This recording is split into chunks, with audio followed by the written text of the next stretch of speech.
Representing Graphic Design, sweetheart Caitlin Lewis and Bo Ashton Jones.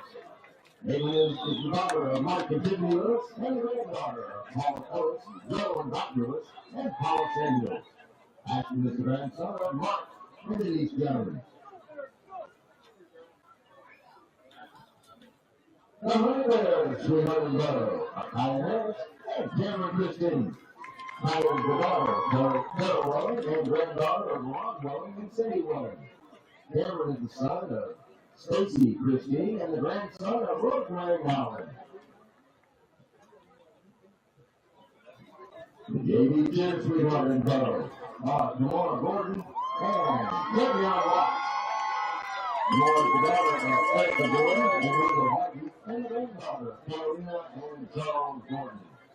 Devion is the son of Skylar Watts, Joshua Patel, and Elsie Watts, and the grandson of Sharon Gordon, Priscilla Watts, Robbie Watts, and Ernest James Wood.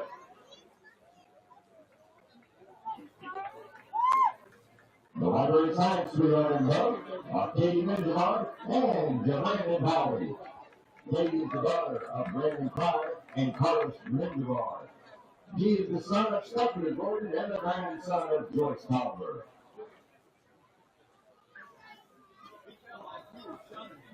The National Honor Society sweetheart and Bo are Caitlin White and Grayson Lynn. Caitlin is the daughter of Renee Johnson and Jody Wilkinson and the granddaughter of Kay White. Grayson is the son of Regina Wynn and Christopher Wynn and the grandson of Mark Wynn, Tina Cox, and Gloria Powers. The opposite sweetheart is Avery Tracy, and the brother is Adam Miles. Avery is the daughter of Deacon Harvey and the granddaughter of Patrick and Gay Tracy.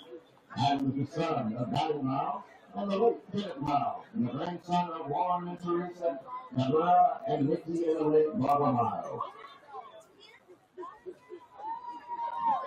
The piano sweetheart and brother are Fatima Ortega and Jeremy Wilson. Fatima is the daughter of Veronica Cervantes Ortega and Jorge Ortega Gomez.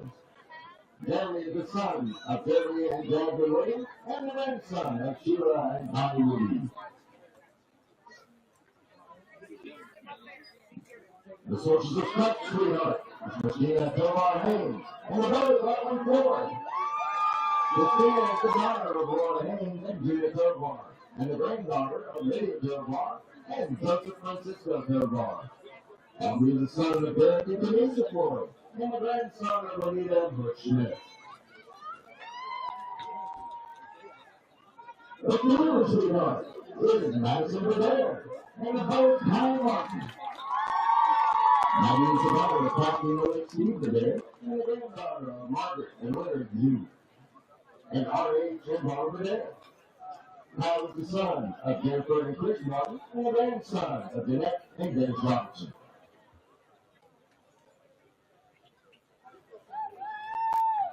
The varsity kids we are in love, Tyler Lincoln and Paul Anderson. Tyler is the daughter of Amber and Lamar Lincoln, and the granddaughter of Robert and Linda Green, and James Lincoln Sr. Latrell is the son of Sierra Godlock, and the grandson of William and Chandra Godlock. Representing the yearbook are Sweetheart and Bo, Alexis Wesley, and Kyron Wilson. Alexis is the daughter of Andrew and Brittany Glumpy, and the granddaughter of Pamela Smith and Betty Ward. Kyron is the son of Compton and Christina Wilson, and the grandson of Exon and Beverly Wilson and Chris and Regina Turner. The Home Legends Club, the organization Sweetheart and Bo.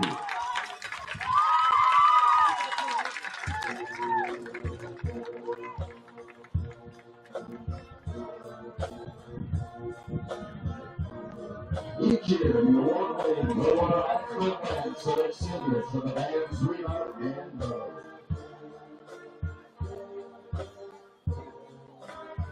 Presenting the band Sweetheart and Bo, the third award is Mr. Jeff Smith, Director of Bands.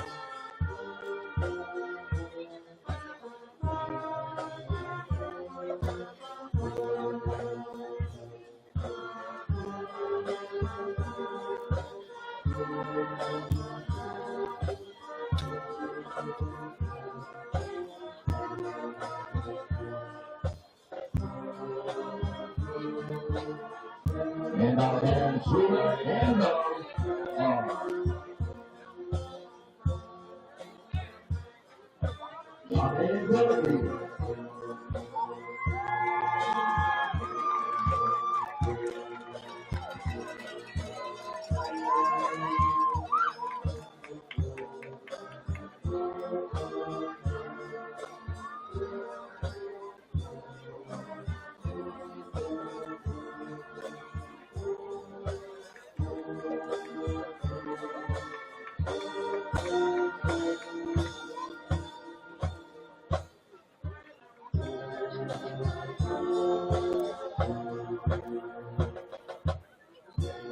football team. The selected Lee Wilson as the football cleanup.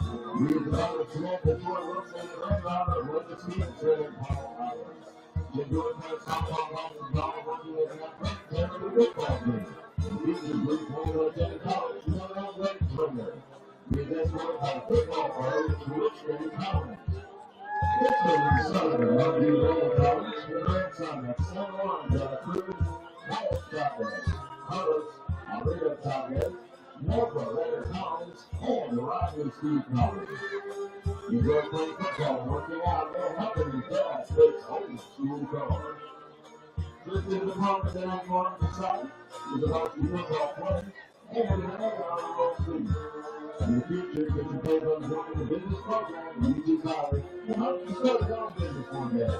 Which will represent the football sweetheart, will present the football sweetheart with her power.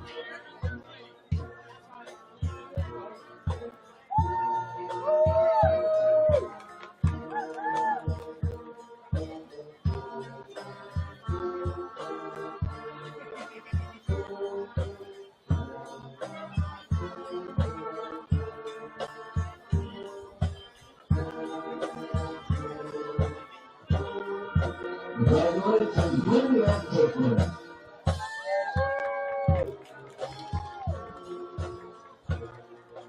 Ladies and out court, freshman Buckets, Haley, Pittsburgh.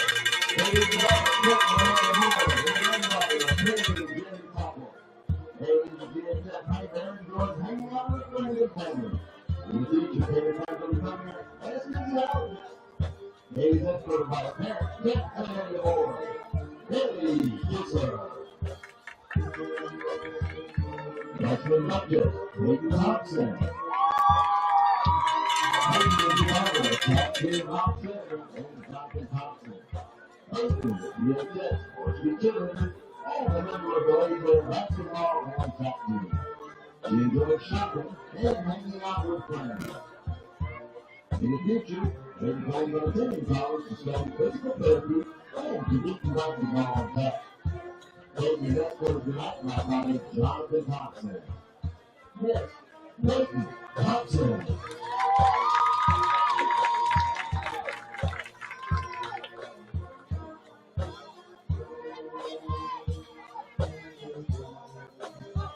Now, sophomore Vegas, Ali Albright.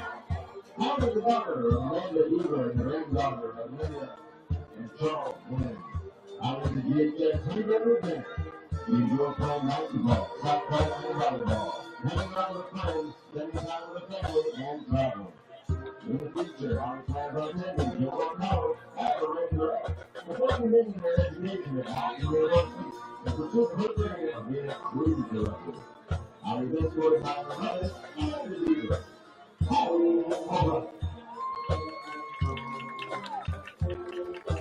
Sophomore Duchess, Cole Williams. Cole is the daughter of Michael Williams Williams and the granddaughter of J.O. George Williams and Michael George Pedro. One is a Miguel Oxford, member of the tennis team, and answer Ruth Jackson, and a member of the practice trip. You enjoy babysitting and hanging out with friends and family. In the future, our plans are coming to work out the radio and become continuing rehabilitation in Pennsylvania. I was escorted by her people and Mason Thompson.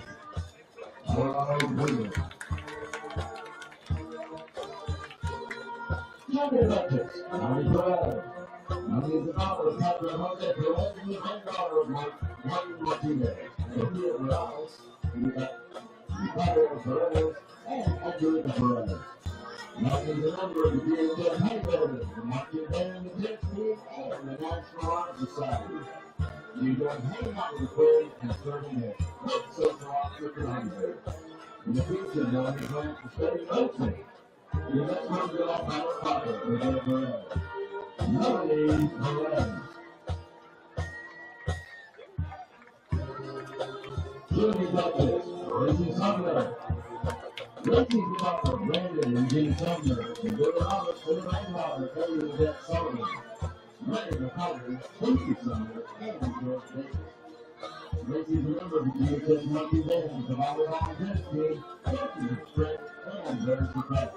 He's also a member of the National Honor Society, top 10 center pride, and a state federal round song position. And the future Gracie player of center and nursing, UT Tech. Gracie's best friend is Ohio College, Brandon Sumner. It's Gracie, Sumner. Junior Queen candidate, Dr. Malmora. Dr. Deval College, Missy Miller, Malmora, Daryl, Wendy North. Dr. Grove, Junior. Wayne Volleyball, Wayne Chuck. Looking little computer and making races in every time. He's a Mr. Lake County nominee, an all-American cheerleader, and a regional competitor in the 400 and the 800. In the future, Dr. plans on becoming an obstetrician. The option left for by her father, Paul Rockport.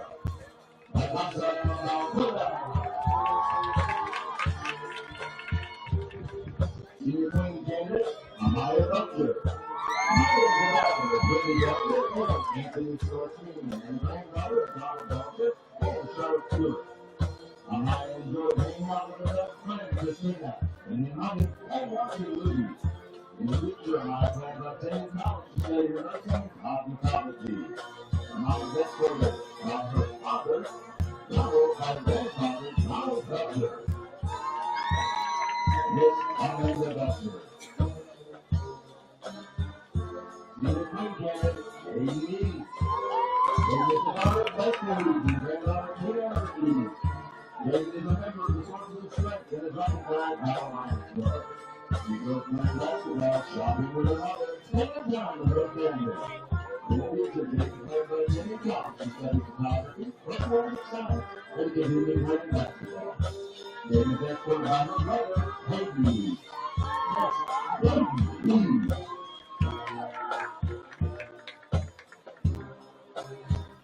Senior Queen candidate, Martha. Taylor Devala for Tornado Rancher, and granddaughter, Clinton, Virginia Allen, and Helen Reddy Rancher. And this group participated in the Church Group, including Berkshire, Hayden, Robert, and Brother William Bateman.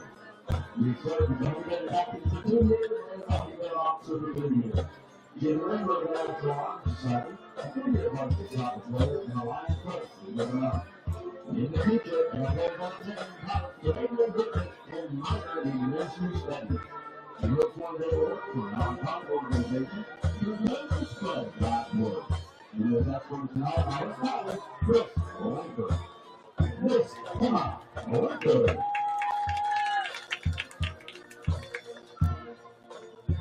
Tonight, Mountain Queen will be crowned by Principal Derek Floyd. And Miss Harvey King, our DJ Samantha King. Ladies of our 2023 Homecoming Queen is Miss Hadassah.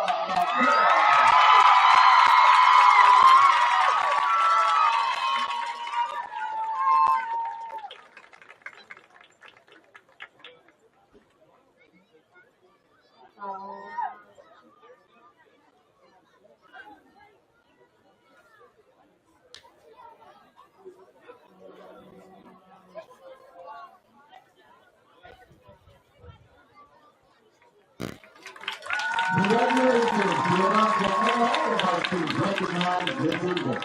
Ladies and gentlemen, this concludes our 2023 Homecoming festivities.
Station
around the world with the playing of our national anthem on the radio. I feel happy tonight.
Number 3 at midfield for the Gladewater Bears, number 1, Tyron Wilson.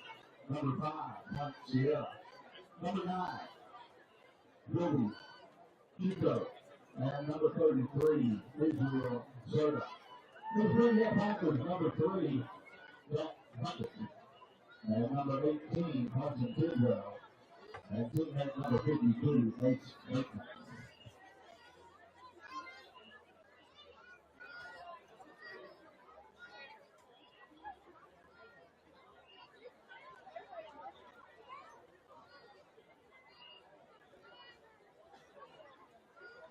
The Lord Bears won the toss and led me to recover in the second half.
Good evening, Gladewater Bear fans. We are here at Jack V. Murphy Stadium, the second week in a row, and the Bears are about to kick off to the Spring Hill Panthers, and the Bears will be defending the south end, the halftime house, and the Panthers will be defending the north end.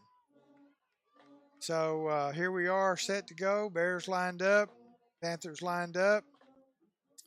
There's the kick, pooch kick, fair catch by number 16 for Spring Hill, who is Noah Weber. So they will take over, start the game with the ball placed on the 32-yard line. And they're waiting for their offense to come out.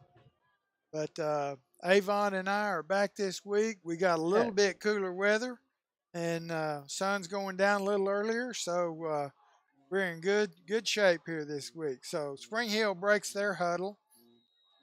They're in a one back with the quarterback set deep in a shotgun formation.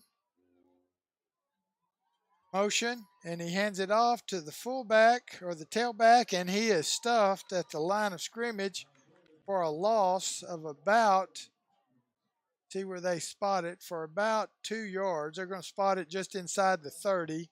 So they were at the 32. That's a 2-yard loss, bring up 2nd and 8. They have a wide receiver at the top of your screen. Oh, it looks like motion. Something happened. Bear number 33 who ran in there in a hurry. Israel Serta.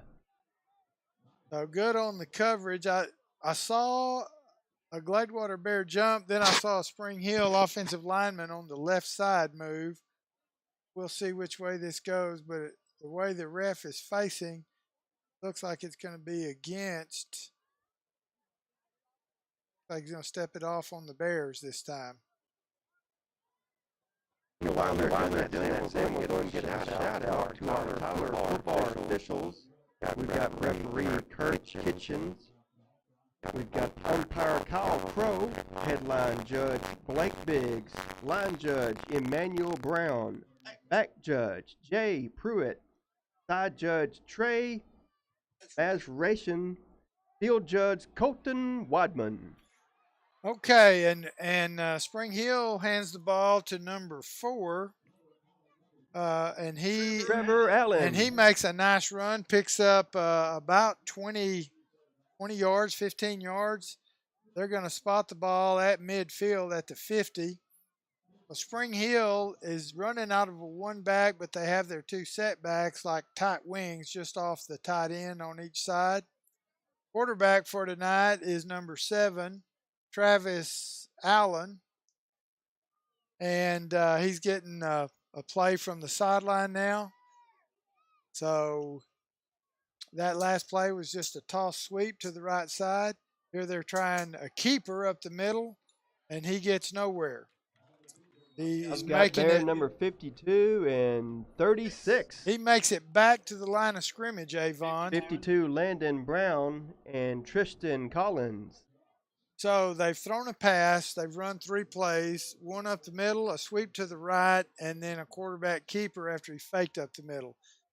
This time, all the backs are split out wide, just a quarterback back there. Motion with number 4. It's a little toss sweep again, and he does not make it back to the line of scrimmage. It's another loss of yards for that play. That's going to be about another 2 or 3 yard loss, so that's going to bring up a 3rd down and 12 from their own 48-yard line. Ball's on the right hash. So they're keeping their wide receiver at the top of your screen, but they have tight wings or slots there that can become receivers really easily, and they'll use them for motion like that. And now he fakes the dive and then turns around and throws the hot route, just a vertical short pass for a gain of about 7 yards up to the, going to make it a 4th and about 4 or 5. They're calling it 4th and 4, and that looks like a good spot. So they're going for it from just inside the 45-yard line of the Bears. Gladewater threatening the blitz. They change the play, give the quarterback a new play. Defense is set.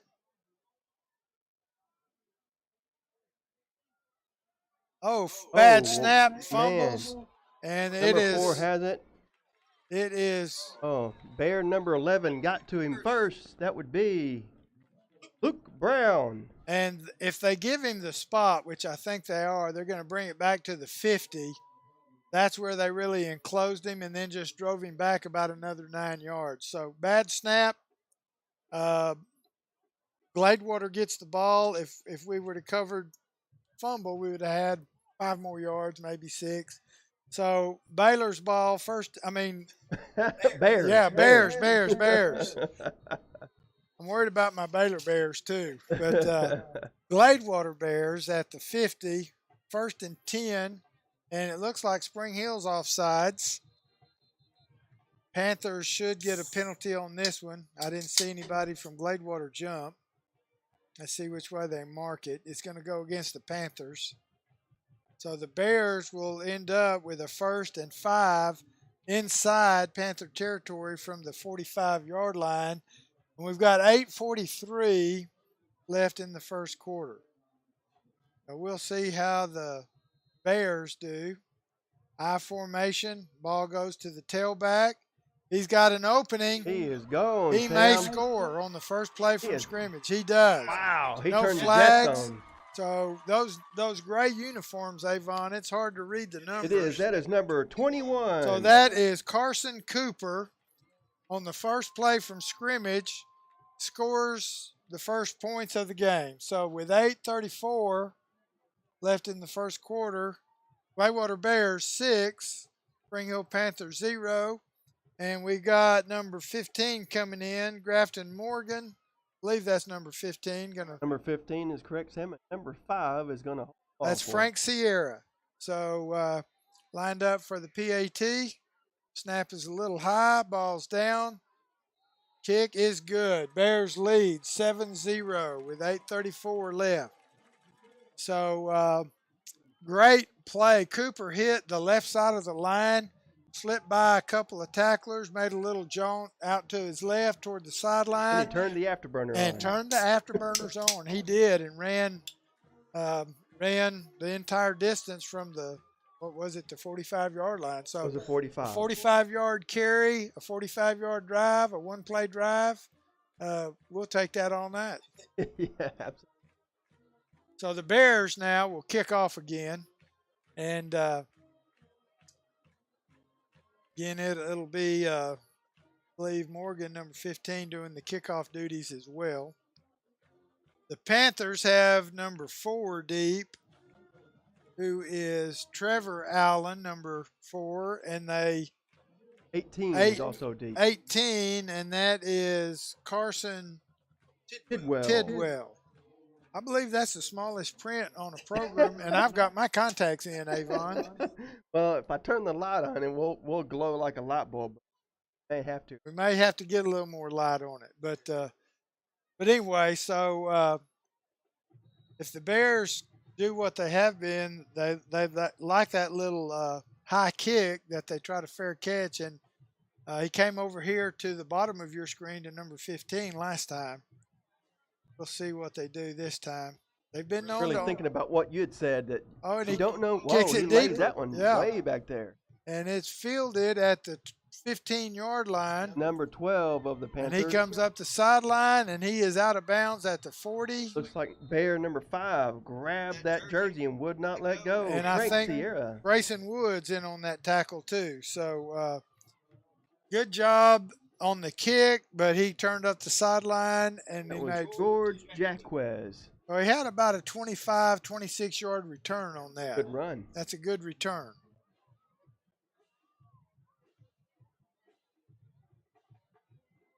Oh, we got a player down.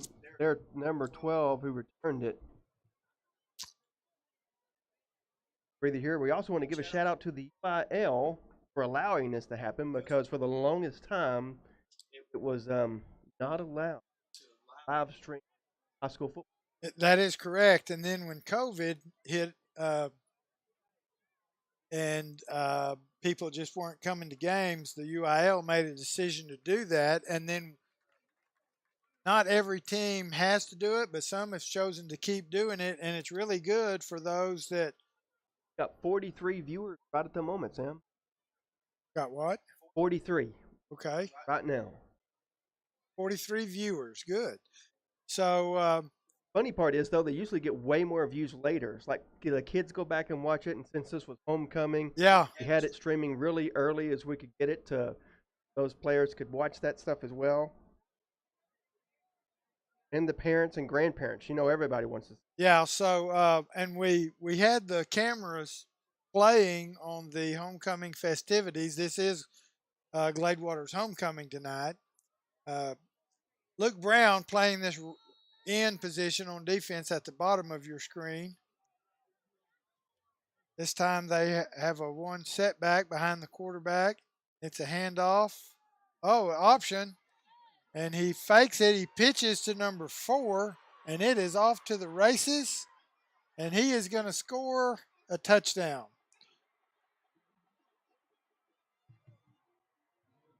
So that was number 4 of the Tigers, Trevor Allen. So number 4, Trevor Allen, they run an option play, fake it to the dive back, and that's where everybody went. Then they forced the quarterback to pitch, and Allen broke a tackle and then made it all the way into the end zone. So looks like number 12, who was did that carry last time, George Jacquez, kicking the ball for the Panthers. So there's the snap, there's the kick, and it looks good from here. It is. So that ties our score. Gladewater Bears 7, Spring Hill Panthers 7, and 8:14. 8:14 left. Both teams scored. So I believe Spring Hill, I know Sabine, I think, beat them last week pretty soundly. And I think they lost the first week. And the Bears, of course, have a loss to Dangerfield and a loss to Mount Vernon. So one of these teams is pretty hungry for a win. And I don't know who's the hungriest or who's the most able to get it tonight, but it looks like kind of a track meet for the first Yes, it does. few minutes. So the Panthers, number 12, will be kicking off. George Jacquez. So deep for the Bears is looks like. Grab my binoculars here Nope. and see. It's the jerseys. That's number 7, closest to us. 7 toward our side. Over on And the other side looks like 5. number 3 or 5, Avon. I can't tell. It's a single digit, I'll tell you that. So Spring Hill kicks a low is a squib 3. kick, fielded by one of the first up backs. He breaks it Number to the 21. right. Bear number 21. That would be Carson Cooper. He makes a few yards, brings it out to the 30-yard line, where the Bears will take over. Ball set in between the hashes, closer to the right hash if you're to the one on our sideline.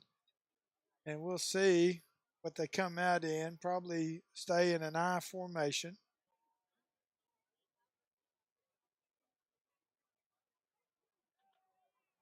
So they've got fullback and a deep tailback. Ball fake to the given to the tailback. Fake me out on that one, Avon.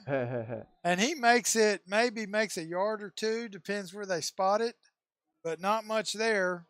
Number 28, Jeremiah Flanagan.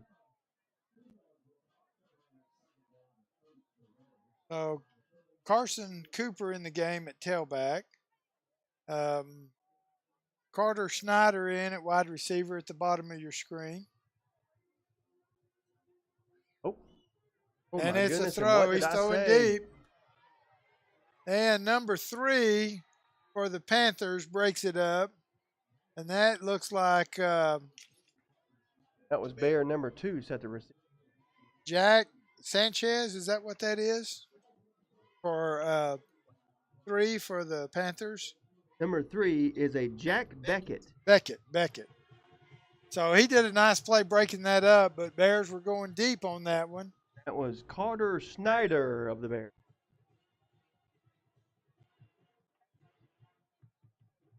This time he's looking. And I believe 42 for the Panthers breaks that one up. They go a little shorter on an out route this time. So that brings up 4th and 7. Talked about that before we started the game started about passing that.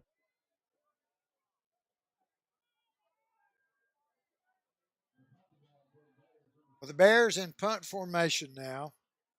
And there's a punt. It's a good punt. Bounces just at the 30. Oh, that is a Gladewater bounce right there. Gets a country club roll. 18 looks like. And goes out on about the 18-yard line. You're right, Avon. So nice punt for the Gladewater Bears. And Spring Hill will take over on the, guess the ball will be on the 18 on the left hash for the Panthers as they try to get another one in the end zone. We're down to 7-17. And playing defense is Latrell Henderson, number 7. Number 22, and I don't have a number 22 down tonight. Let me look on this one. I got it. It's Travian Watts. I do. I looked on the wrong sheet. So now the Panthers have their wide receiver at the bottom of your screen. They run another option play. Looked like Panther number 8. Oh, hang on. 0. Trick me. So they run not even on here. They flip their formation, and now they're running into our sideline, and they make about 5 yards. So it brings up a 2nd and 5. We did have that one defensed a lot better than the last time they ran the option for 6 points.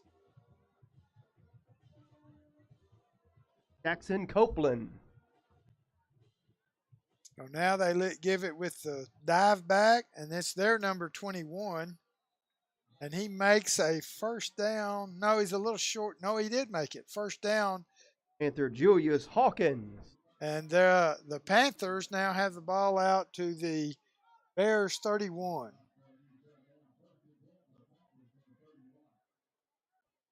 You know, it's interesting. It doesn't take much to watch them start huffing.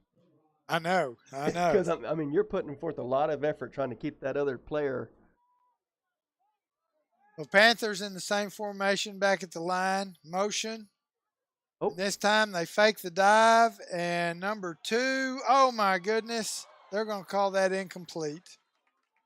He threw a strike to him and a Gladewater Bear, and I think it was number 2. That was Dalen Richardson of the Panthers.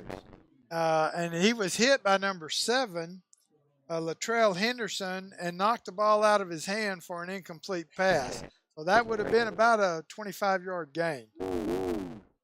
So Panthers running the dive like the old Bears used to, and these Bears do too. And then they also have thrown the ball some, and they've run some option game and pitched the ball. So they're varying their play call selection pretty good. And there's the motion again, and they like the sweep. Throws it to number 4. And that's been a good play for them tonight. They've run it twice and made good yardage both times. Out about a 40. They're actually on the 39, Avon's where he spots Trevor it. Allen. So they're in Bear territory on the 39. Their big plays have been 2 sweeps for big gainers, both to the right. And they've also run the option for where they pitch to the third option, and big yardage and a score on the other one. So same formation.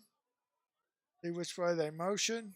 No motion this time. Oh, handed it straight off to this he time quarterback keeper, and he makes about 5 yards. 7, Travis Allen.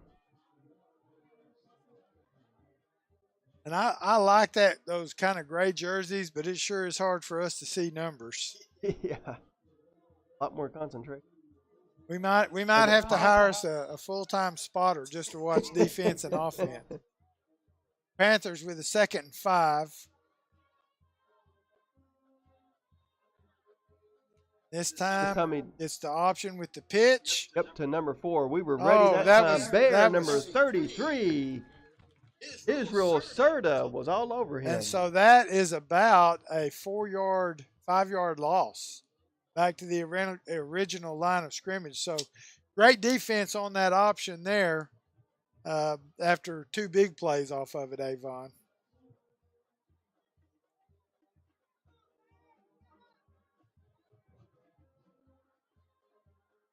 Lined up, waiting for a play to come in. Pulling it out. Shotgun. Going back to pass it. I can't see it. I had binoculars on. Something happened and I missed it. We intercepted. There has it. He is running. And trying to catch him. I can't see that number that well. That is number 7, Latrell Henderson. 7 for an interception. That is a great play. Great play. Big turnover for the Bears. So Bears return that interception. About a 45 or 50-yard interception. It was a long roll. And he ran it down the Bears sideline. So Latrell Henderson with a really, really big play there. Big turnover for the Bears, who are now on the 34-yard line of the Panthers.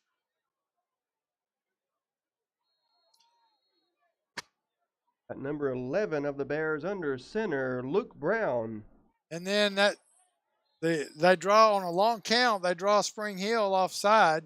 So it's going to be another 1st and 5. That's the second time each side. Now, the Panthers have now been penalized twice for offsides. The Bears only once. Think they're going to be chewing on that when it comes halftime? Probably so. But so now Gladewater back, lined up, 2 wide receivers, I formation, quarterback under center. Takes a snap, gives it to the fullback. Like number 8. Or just I believe that's Jabrandon Pauly. And so the blocking fullback gets him a carry in there and picks up a few yards, picks up about 3 yards on that carry. So now Brown coming back in. Calls the play for Gladewater. They're in the I formation. One wide receiver at the bottom of your screen, a tight wing at the top. And they try that off tackle, and he's still running. Oh, my goodness. Great run. Sam. Wow, that was bear number 21, Carson Cooper. And had a wide receiver down here blocking. When he cut it back and crossed the field, dead stop, but he just. But that, I'm telling you, that wide receiver, I think it was number 10, Tanner Hammett, was still blocking on his guy. And so anyway, you have to have. he goes out on the 7-yard line. That'll bring up a new first down. 1st and 7 at the 7. I formation again. And this time it goes to the tailback again. He's met deep in the backfield and still, I think, makes a yard. And that was Carson Cooper. And he makes really a yard out of nothing. But they had penetration on that left side. So anyway, Bears have a split wide receiver at the bottom of your screen. They'll have a tight end and a tight wing at the top, I formation, motion. And they're going to try this right side, and he's Number going 21 in. again, Carson Cooper. Oh, Man, we got a flag. Rolling for it. And it looks like a loose ball. And I'm thinking the Bears are on the ball at about the 1, but let's see what the penalty is. Well, there was a fumble as he fought for yardage. Bears covered the ball back. There was a flag, and we don't really know. While we're waiting to find out, the Panthers ran some option game, and so my son Chad is at the game, and he texted me and said, "How'd you like that old option game, Dad?" Because that's what the Bears used to be famous for, was the option game. They're waving the flag off, and I told him that first one they ran was good, the last one not so good. But they did execute it, and they've got about 5 or 6 good plays that they've shown that they've made good yardage off of. So the Bears are at a 3rd and 1 at the 1. So they got 2 plays to score. Now the wide receivers to the left at the top of your screen. Tailback up close. It's a dive to the fullback, and he's in. He's in. Hear the whistles. They haven't called it yet, but he was well over that line. Let's see what they do. Wow. Oh, it's going to be maybe he didn't get across that line. Maybe that was another one I saw that looked like he had the ball. But the nose of the football is just about touching the goal line. 4th and 1. The clock is running at 3:25. So that was a weird play. So now the Bears have a wide receiver split left. And this time it looks like Cooper's in there if they gave him the ball. Yes, touchdown. Okay. There it goes. So I don't know what happened on that 3rd down. I thought he scored, but I did as well. I thought he had enough people pushing him. But the only ones that were signaling a touchdown was some of the Bear players. But this time everybody signaled. So Bears go up 13-7 over the Panthers, and they're getting ready to kick the extra point. Same people kicking and holding.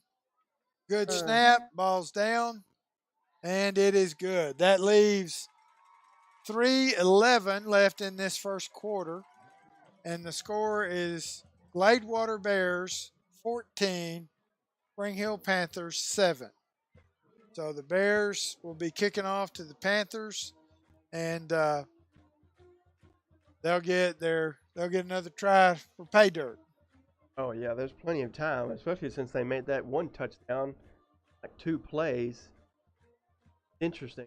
Oh, in less than 1 minute, both teams scored, and then it took another almost 5 minutes. And you know, it's also weird how some games and even some halves in the same game, one quarter will fly by, and this one seems like it took a long time from last week in one of the quarters we had last week. So anyway, not a lot of mistakes. We have seen an interception, and we saw the Bears fumble but recover their own fumble.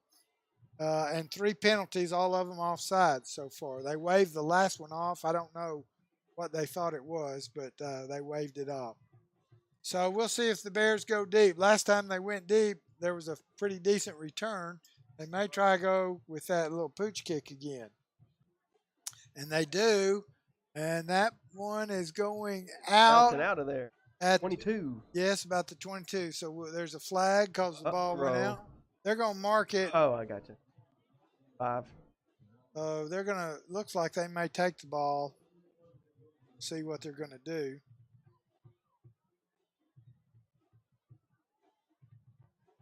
So how does that work? If no one touches it, that's where it falls. You get to move it up to the 25. That's the minimum. I'm really not sure on the rule, but they have a set place where they can take a penalty and make them kick again.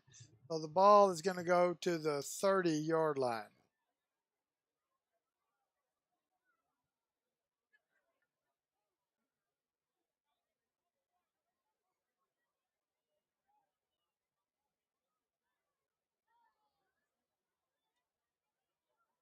Right, everybody's lining up. All right, they're in the same formation. Wide receiver at the top of the screen. 2 tight wing backs on each side of the ends. Hands it off to 21, and we've got number 25 of the Bears, and like 33, 25 is Nathan Smith, and 33 was Joel Serta. Boy, they had him by the jersey and would not let go. And they brought him down a couple yards deep, but they gave him forward progress to the 30. So it's going to bring up 2nd and 10. Now they've got wide receivers on both sides. So that was the line of scrimmage. Remember, they moved it to Yes. Oh, I see what you're saying. So now he's throwing, and he wants to throw deep, and it's broke up. That was to number 2, Dalen Richardson. What Bear did such a job to hold him back. I can't see them. I believe it's number 3 over there. Yes. Yeah, it is number 3. JT Maddox. That's the first time we call him tonight. So he plays well. We've called his name a bunch already in the games we've played, but he broke that one up, and good effort on both sides of the ball on that play. So brings up a 3rd and 10. Now they're back to really a balanced formation. Motion with number 4. They faked the quick pitch to him. What? Where did it go? I lost it. He threw it to number 21 down here, Avon. Oh, I was focusing on So what they do, they have motioned number 4 behind the quarterback, and they've pitched it to him, and he ran the sweep. That time they faked the sweep and throw back to the weak side, and he underthrew him. So that brings up a 4th and 10 from the 30. Panthers are now in punt formation. We'll see if the Bears rush or try to get a return. If you can see that kick six, you see that muscle tape stuff. So he kicks it, ball rolls out over there, probably just across the 50. Let's see where they spot it. Not a great punt. Maybe let's see where they spot it. He's looking at the 49. If that's the case, it's a 19-yard punt. So Gladewater Bears will take over on the Spring Hill Panther 49-yard line. Oh, what are they bringing it back for? Was there a penalty? The officials up here, or they've got the ball spotted up here at the 50. Oh, wait. But there's a flag at the 30. I can tell you what it was. I saw it. I saw it, but I didn't know what it was, if they called it. They had a guy in motion before the snap. So Panthers did. The Panthers did. So that will be, if it's what I saw, that will be a 5-yard penalty. Weird. But it looks like they're marking it off. They marked it off against the Bears. No, Yes, they did. So 5-yard penalty against the Bears. That's going to bring up 4th and 5. And I'm assuming the coaches. So anyway, they're in punt formation again, and I'm sure they're hoping for. Oh, you'd have to go back. You guys on YouTube could go back and rewind that. It's a fake. Oh my goodness! And he throws it to number 18. That was a very trick play. Got all the Bears on him. So they snap it to the punter. Number 18 of the Panthers, I can barely see it, Carson Tidwell. And then they throw the ball to to number 18, Tidwell, and he makes it down inside the 40 for a first down. And that's a good time to fake. Wow. So that brings us to 2:10 with the clock stopped. Panthers with a new set of downs on the 38 of Gladewater, and they're not in a huddle, but they're not lined up yet, really. Still in the first? Yeah, we're still in the first quarter. Yeah, Pierce basketball. So sorry, now number 2 at the bottom of your screen, one back, and number 4 again. He broke a tackle. And it's really kind of a little reverse to a number 4. They set up motion into our sideline and hand it to him going the opposite way. First down now. Yeah, it's a first down. That was number 4, Trevor Allen of Spring Hill. I can read that now with that light on. That makes a big difference. So another set of chains, 20-yard line. And, Spring Hill got beat by Sabine, but I'm telling you, they've played well this first quarter. Very interesting. I like all the change up of plays. Yeah. Here they go. Motion with number 4 again. This 21. time he fakes it to 21. And kept it. Quarterback kept it. And the quarterback just followed him a hole wider. And he picks up, it looks like about 4 yards. Maybe 5. Right at 5 yards. 2nd and 5. 1:06 left in the first quarter. Clock running. Nobody's used a timeout yet. So Panthers in the same formation. Wide receiver number 2 at the bottom of your screen. Motion. 21 this time. He kept it again. Quarterback kept it again, and he gets a first down. But it looks like he's on the 2-yard line. So Panthers, 39.8 seconds left. First and goal at the 2-yard line.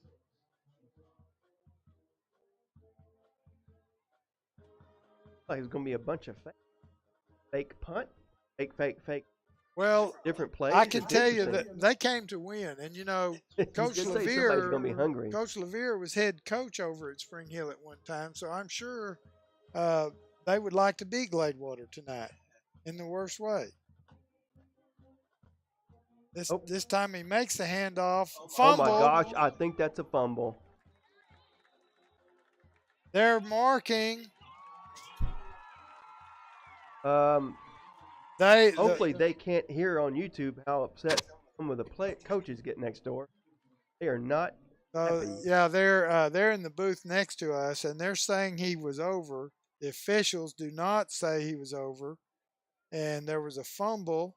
Well, but they're talking. So they are talking. So that rule could be changed. So we'll see. But right now the call is Gladewater's ball on their own 1-yard line, and no score for Spring Hill.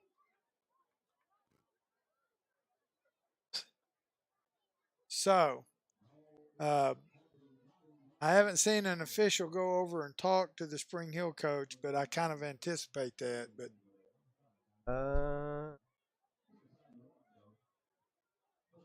so that leaves 2.2 seconds for the Bears to run one play. Clock won't start till they snap it. They're right there. They're just trying to get off the goal line, get a little operating room. So that'll end the quarter with the score. Gladewater Bears 14, here Panthers 7. And we'll start a new quarter. So the Bears will go to the north end of the field, and the Panthers will defend the south end. And we'll start the second quarter. Again, all timeouts, 3 apiece for each team. And by getting a little breather. So I don't know what the temperature was at game time. 88 at the moment. Shows to be. So I am. What did you say? What did you say the temperature was? 88 is what my watch 88. reads. So it was 92 as I drove up here at about 7. So it's dropped about 4 degrees. Well, let's see how far out Gladewater got the ball. They didn't move it much on that first play from scrimmage. They are inside the 1 yard line. So they didn't make much at all on that first play. You know, we used to work, anytime we had the ball on the goal line, it was just quarterback sneak. One time Coach Murphy said, "What do we run?" And Coach Little said, "Well, we practice quarterback sneak down here every week." And John Stanley was the quarterback, and I thought he was going to score. The guy, he didn't catch him. He just took a good angle on him.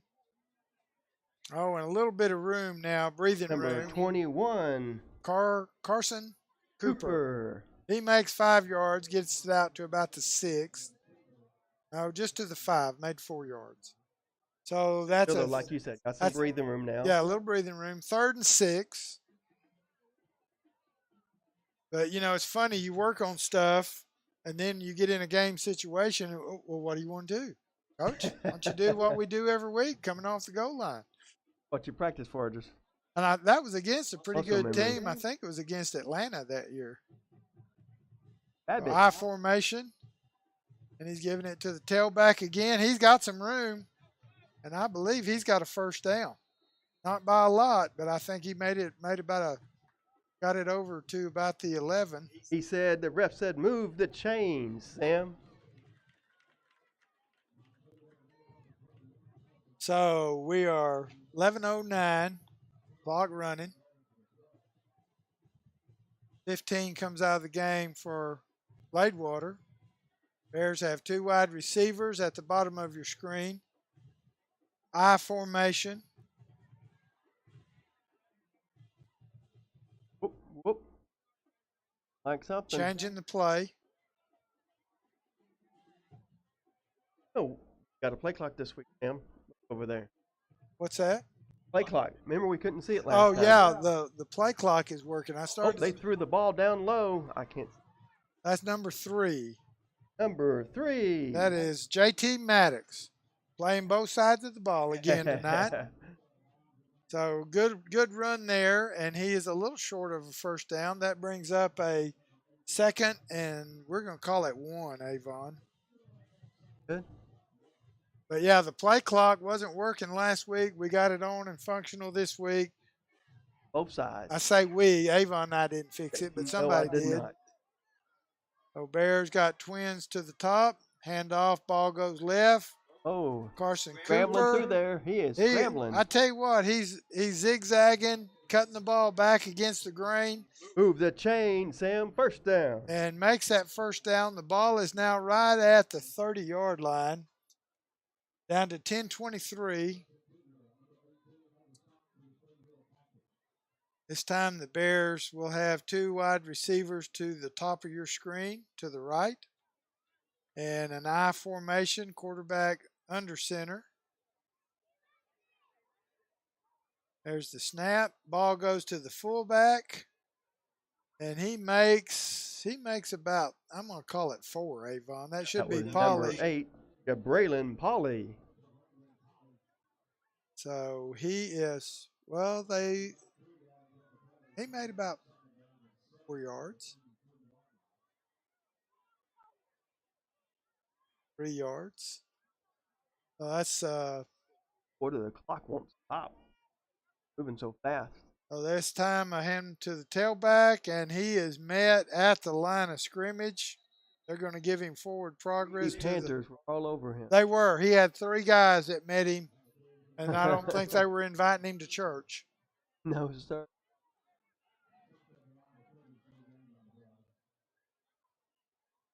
So Polly comes out, and Snyder's coming out. Nope. Looks like he's coming out. Brown has the play. He goes in. Bears break the huddle. I formation. This time he hands to the tailback again. There's room. And I believe that's a first down by about a yard. So as well. So yep, move the chains. Move those chains. So now the Gladewater Bears have the ball on their own 41, approaching midfield. Clock running at 8:49. And Bears calling another play. Spring Hill defense looks like they're lined up to stop the run. A lot of action. And now we're throwing. Oh, and look. It's ball's out of bounds. Number 6, I think, for the Panthers defending. And number 7 was our receiver. Oh, it was 3. And that's 3, I'm sorry. That was JT Maddox. Yep, that's right. Yeah, it's that jersey colors. It's hard to see them. Now, when they're on the sideline with their backs to us, we can see every number well. But on the field, they got their side to us. Yeah, and those small numbers, yeah. Boy, they have to be still. So Bears snap the ball again, given to Cooper, and he makes it to the line of scrimmage, but no gain.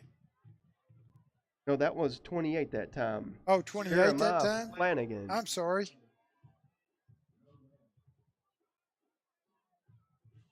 Now Polly coming out, and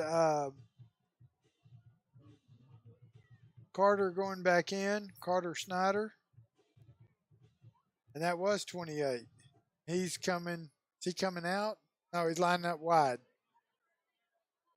So now they're going no backs, 4 wide receivers out there. 3rd and 10. I'm thinking it's a throw. Whoop, whoop. And I don't know what the call is there. Got a timeout or something? May have. Got a timeout by somebody. Well, I don't think it was the Bears because they were ready to run the play and snap the ball. And it's showing the Panthers only have 2 left. So yep. Panthers take a timeout. 7:46 left in the second quarter. 14-7 Bears over the Panthers. It's a 3rd and 10. So it looked like the Bears were going to have plenty of receivers out there, at least 4, maybe 5. Depends on what that tight end does, whether he stays and blocks. So, yeah, and the first quarter was slow, and this one's zooming. So here we go. Bears at the line. Panthers coming from the sideline, lining up on defense. 7:46. Now we have 1 back. 2 wide receivers top, 1 wide receiver at the bottom of your screen. Well, let's see what the Bears have. And they're going to throw still. And he throws to the inside receiver from the top of your screen. For 0 is who they were aiming for. And that is Grayson Woods. He gets 1 hand on it. The ball was a little behind him and a little high. Throws a quick pass. Yes. Ready that time. So that brings up a 4th and 10 from the 41. Gladewater has their punt team in.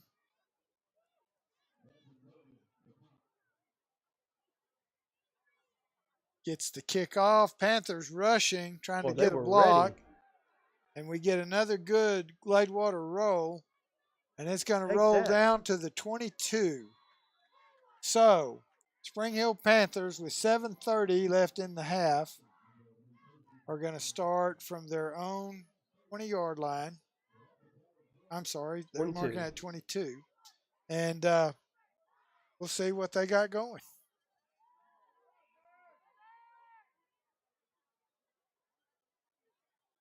Holding right at 8. Last week, it was 79 at this time. Yeah. But, you know, we had so many 100-degree days, it's got to where 95 feels good. Isn't that the truth? So I know these players, you have a summer like this, you know, they put in the work, the coaches, everybody that's outside, the band, the real team cheerleaders, they all are under that heat. There's an option play. Keeps it. And he fakes it to the dive back, and he makes. That was number 33 of the Bears to pull him down. Israel Serta. So he makes 9 yards. That's going to bring up a 2nd and 1. So the option game, you know, we used to see it a lot. We don't see much option game anymore because it takes a lot of time to work on it, but they're really mixing it up with that option game. This time. Fake to number 8. Oh, and there's a fumble. There's a fumble. Did drop the ball, I believe. Number 8 of the Panthers, Jackson Copeland. He fumbles, and it's a misdirection, what we would call a counter play. Where they fake the dive and then give it to one of those tight wingbacks coming back the other way.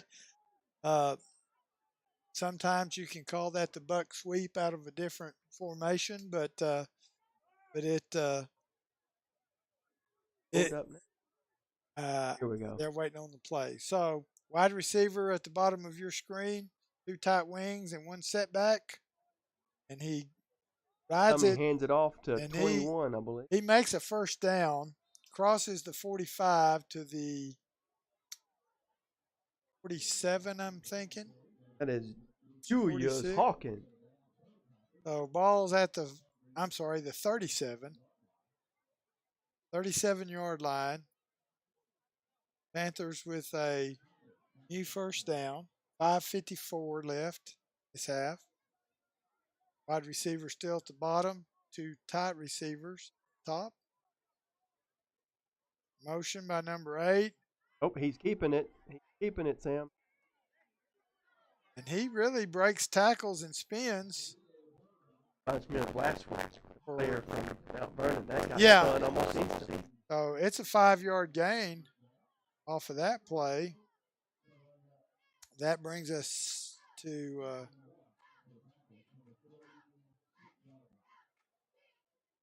2nd and 1. 2nd and 1. Look at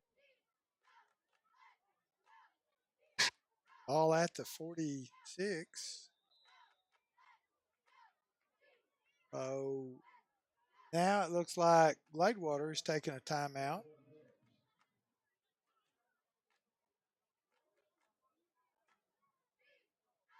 third play. You thought what? That was. It was a third play because you're like 2nd and 1. It just felt. I know. So Bears would really like to keep the Panthers out of the end zone before this half ends. Because when we come back, Bears get the ball. That's true.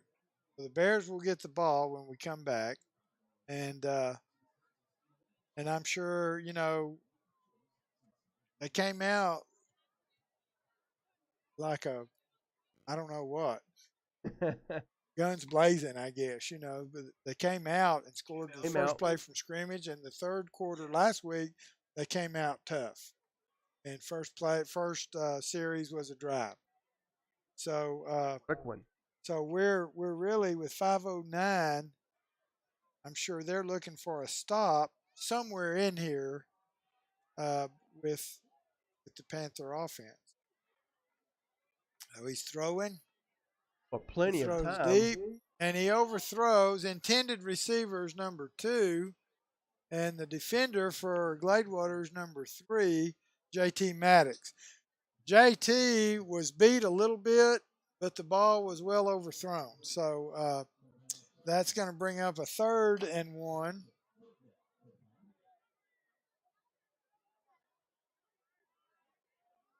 Now JT looks like he's got coverage out here one-on-one on this backside. And that's a 1st down. I'm trying to see who has the ball. Can you tell? Number 21, Panther, Sam. Okay. Which was Julius Hawkins. So he picks up the yardage. They're across into Bear territory on the 44-yard line. Let's see what their formation is. All right, they got everybody in tight now. Nobody wide. Motion. Oh, quarterback holds on to it. And he keeps it on the option. He's got some legs on him. And he is inside the 20. They're going to spot that. I don't know where they're going to spot that. 18? 17? 17, I believe. So what they're doing, Avon, they start one way. Trickery. They call it the speed option, and they turn. After he makes the fake, he turns, and they head the other way, and he has a blocker for the pitch man. If they pitch it, the quarterback just kept it. So you got option, a lead option, a speed option, known by different things, but they reverse field on that option, and he makes great yardage. They're down to the 17 with a new set of downs. Quarterback, he's got some legs on him. Air it out.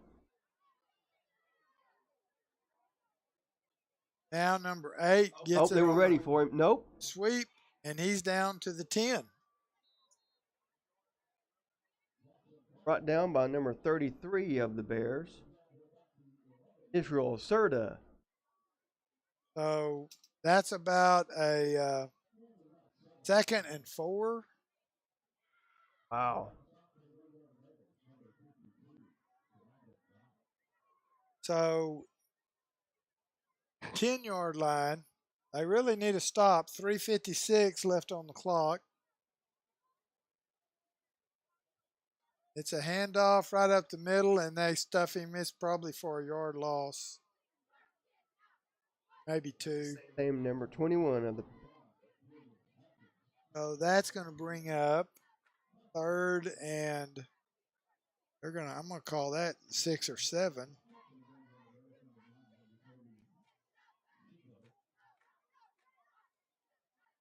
Ball is spotted on the 13-yard line. Wide receiver at the top. Drop ball. He fumbled it for a second, and the Bears were all over him. So quarterback Bears drops the ball. 11 and 36. So 11 in on that tackle is Luke Brown, and 36 Tristan Collins. So that's another loss. Now it's 4th and 12 or 13. 13. From just inside the 20. They're on the 19-yard line. So they can make a first. Or they, no. Me, I'm more of a kicking. I'd want to. This would be a great time to make a stop for the Bears. It's a pass. Long dead. They're saying somebody jumped. Couldn't see it. I was looking. Let's see. I missed the official sign. I was watching number 4.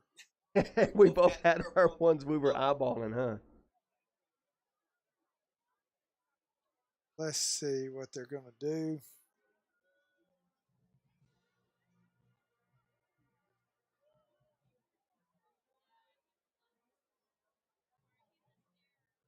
Is it? Okay. So ball is at the 19-yard line, and it's down. 4th and 13. 2:34 till halftime.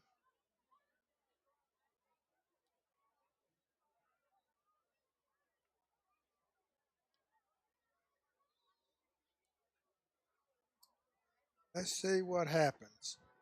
What do you think, Avon? 4th and 13.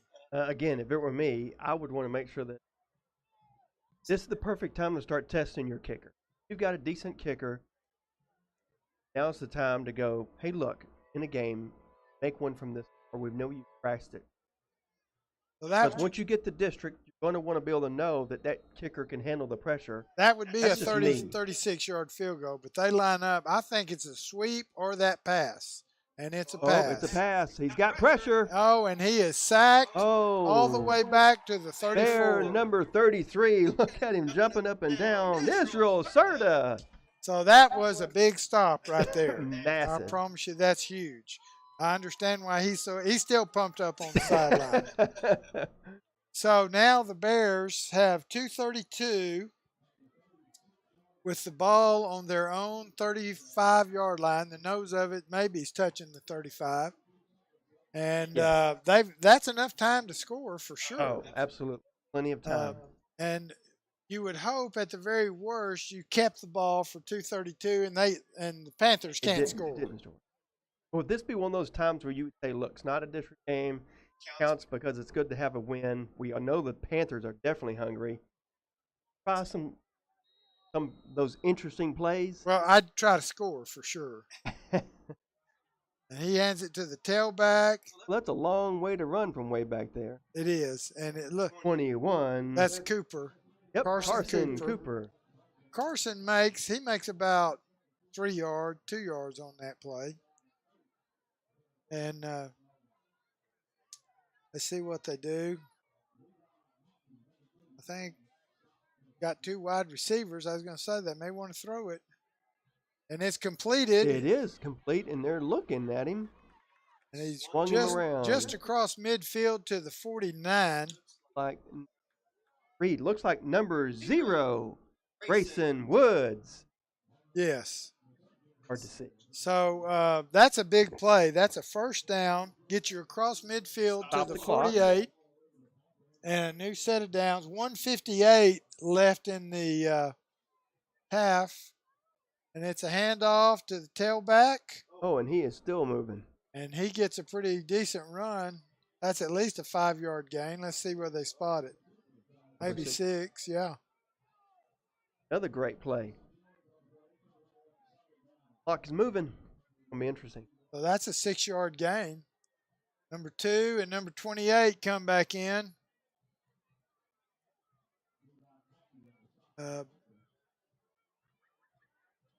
High formation, 2 wide receivers. Dropped it. He had Drop to land ball. on it.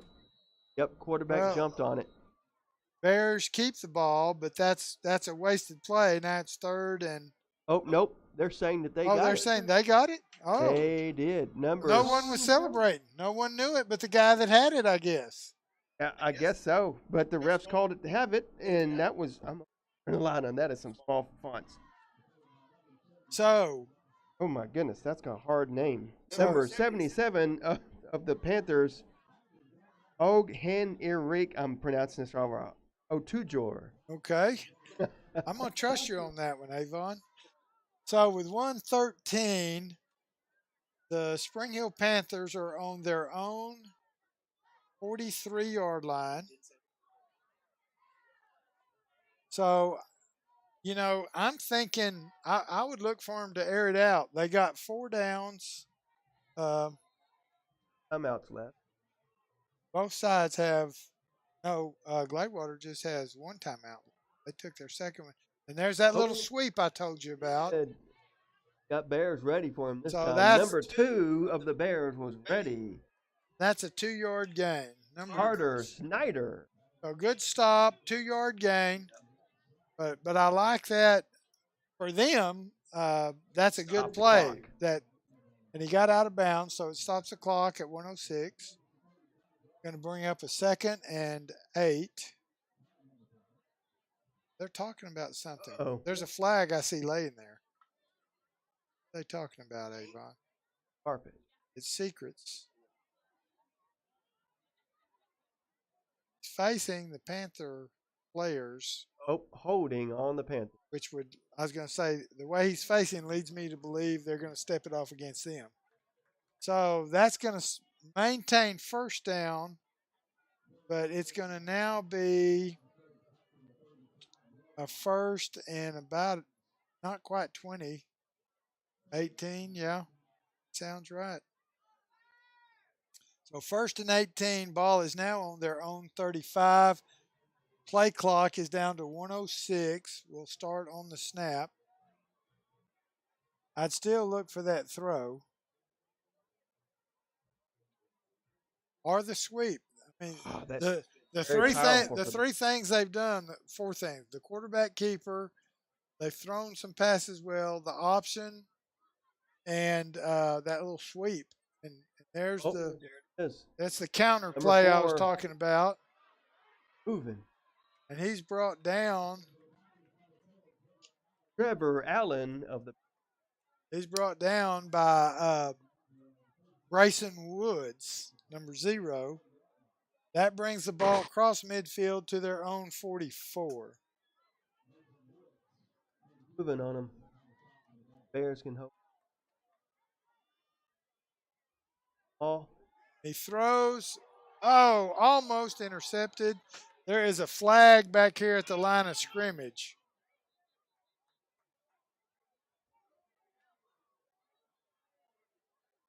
So I don't know what the flag is.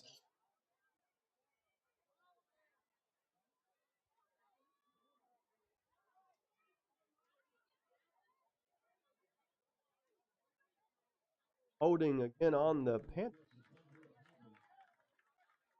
So that's going to move the ball back. He was underthrown quite a bit. Gladewater almost intercepted the ball. I was watching the Bears almost had that quarter. Yeah, Let go of it. he had to throw it in a hurry.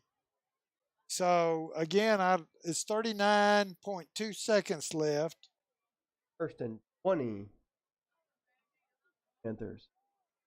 It's a long way, but at this point, Well, get you what have you to. can. Quick pass to number 87. We have not. And he is stopped. He doesn't get out of bounds, but he is stopped by Latrell Henderson, number 7. Our list.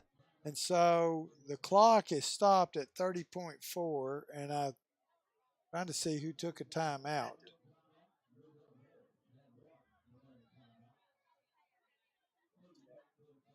I haven't changed it on the Play scoreboard. clock. There it did. So they got In. One timeout.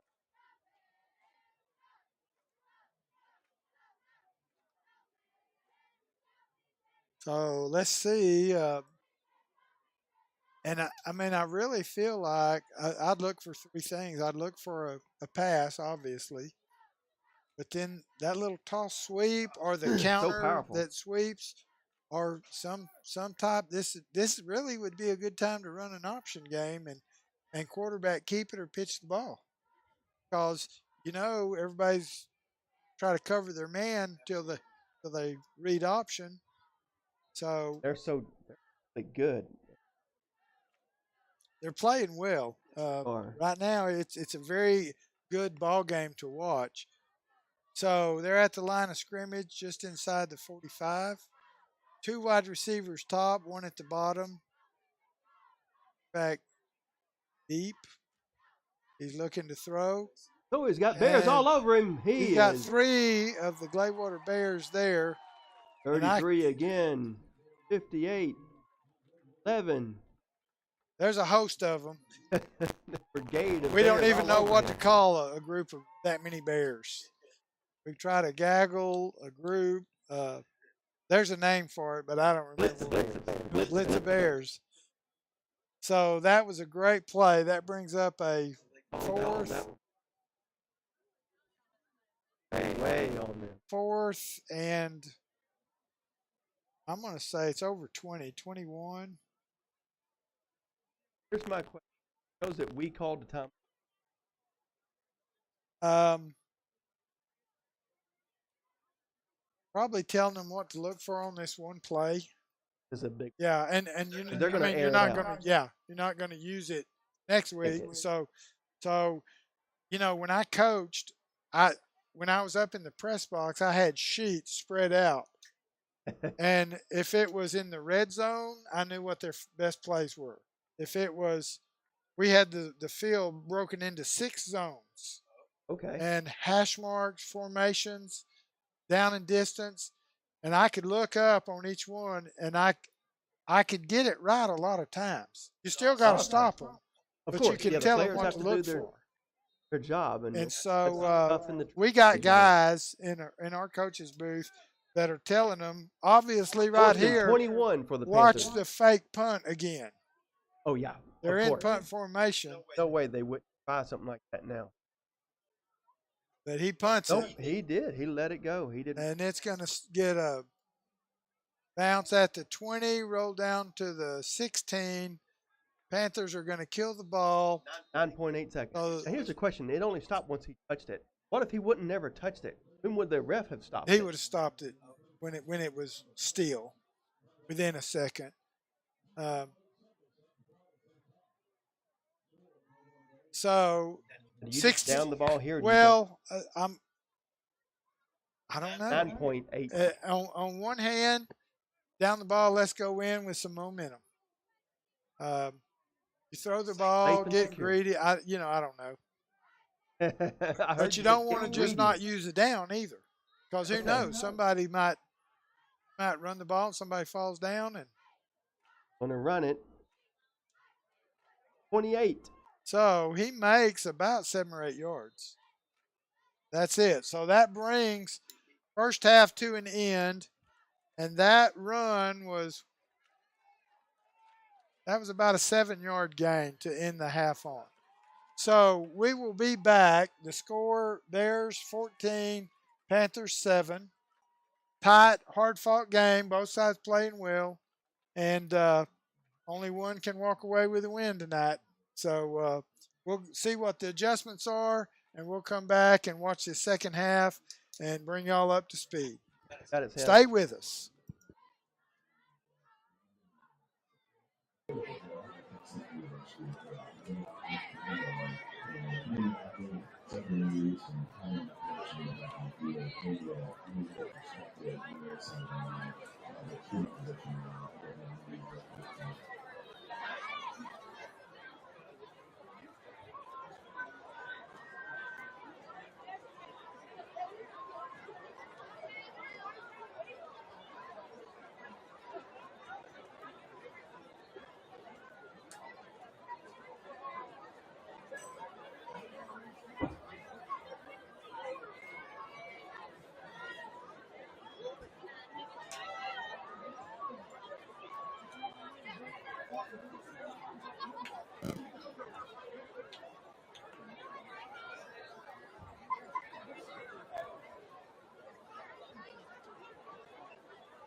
And now, ladies and gentlemen, for your halftime entertainment, Springwell High School proudly presents the award-winning Pacesetters Trophy.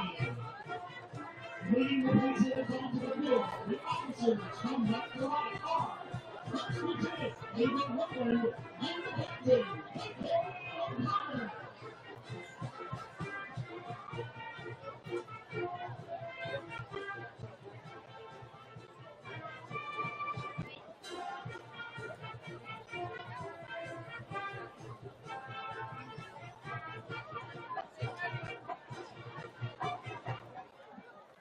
The social officers are Historian Jacqueline Mitchell, Chaplain Laurie Alcox, Vice President Donna Preston, and President Ava Wolbert.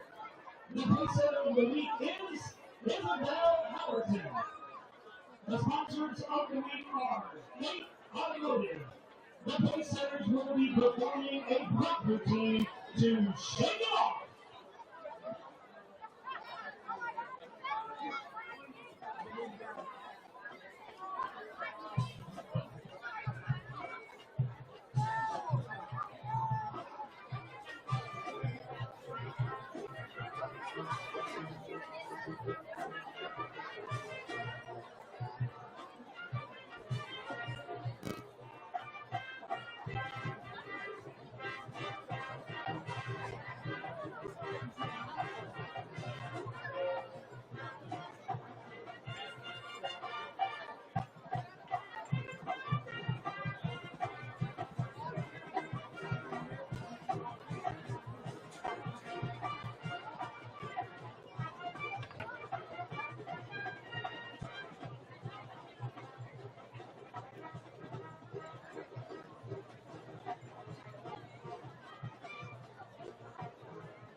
The Pacesetters are under the direction of Randy Wells and the lead way.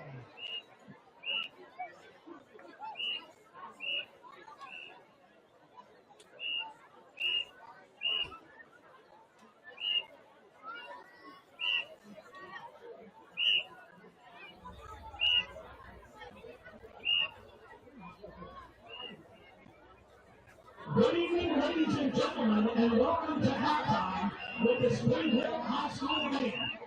As the band prepares to take the field, we ask that you please consider the time and effort each student has put forth in preparation for this performance. Springwell High School thanks you in advance for your kind attention. And now we present the Blue Ray Mistress and Flaglines. The head brothers are Claire Piltis and Allie Wilbur. And the left captains are Allison Robinson and Charlotte Stark. The Majorettes and Flags will return to the hit Pretty Ride.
Spring Hill Independent School District is proud to present the Spring Hill High School Band under the new direction of drum majors Harry Jordan and Anaya Salati. Our band marches with pride in the style of our nation's military, executing intricate maneuvers and close quarter marching while performing traditional march music as they continue the rich heritage of the American military band. Their program includes Brigade Fanfare by Larry Ward, Doggy Plus March by Ed Jewell. This is the Blue Brigade!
Congratulations to Rogers of the Week, Haley Blake and Ben Ryan.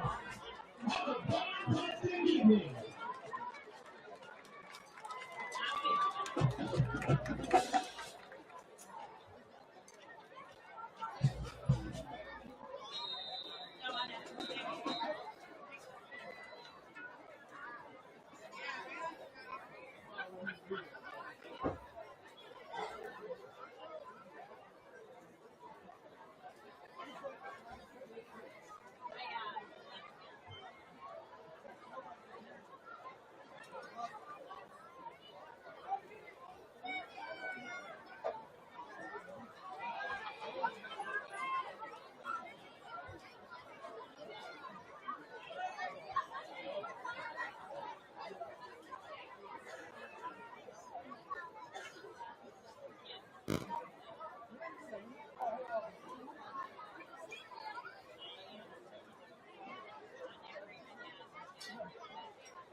Ladies and gentlemen, the Gladewater Honey Bears would like to welcome you to the 2023 Bear Pickup Halftime.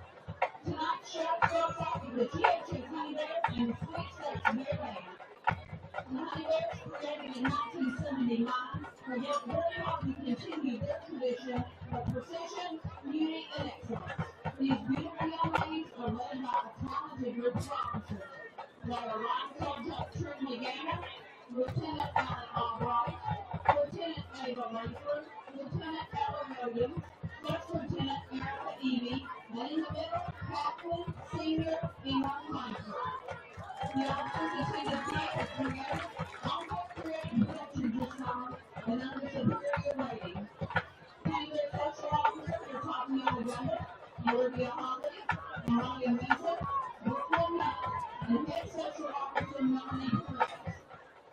The director of Honey Bears is Ms. Diane Rock, who is starting her 34th year. She is helped by her assistant, Ms. Tori Pratt. Sit back and enjoy this week's performance as the Honey Bears will be performing a high kick routine to I Love Way.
for the generous donation of bottled water and ocean pots for the band. Additionally, we would like to thank Rick and Corey, Olivia, Mr. and Miss Josh Quinn, and Austin and Megan Jackson for their thoughtful donations of food and gifts to the band sweetheart and band basket. Sponsors of the week are Peyton Murphy and Matthew Smith. Band directors for the Gladewater High School Band are Jeff Smith, Brett Pilcher, and Justin Mark. The song and flag sponsor is Miss Jamie Cook, GSS Principal is Mr. Derek Field, and the GISD Superintendent is Dr. Cedric Rock.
Well, we're back for the start of the second half.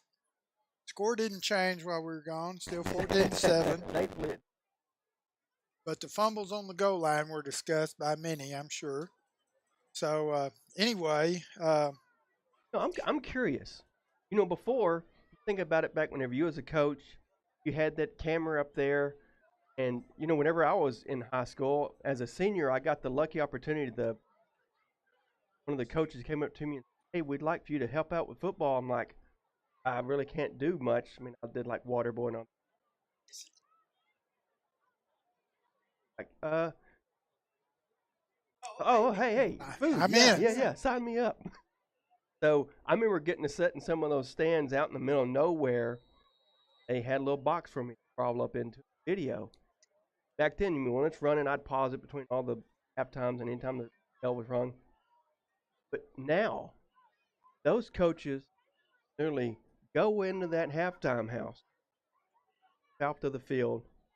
They could technically anybody in the stand go straight to YouTube, reverse the film themselves, call it film digital, and look. Yeah. Go look at them. I mean, Yeah, they could just look right here. They could pull out iPads and you.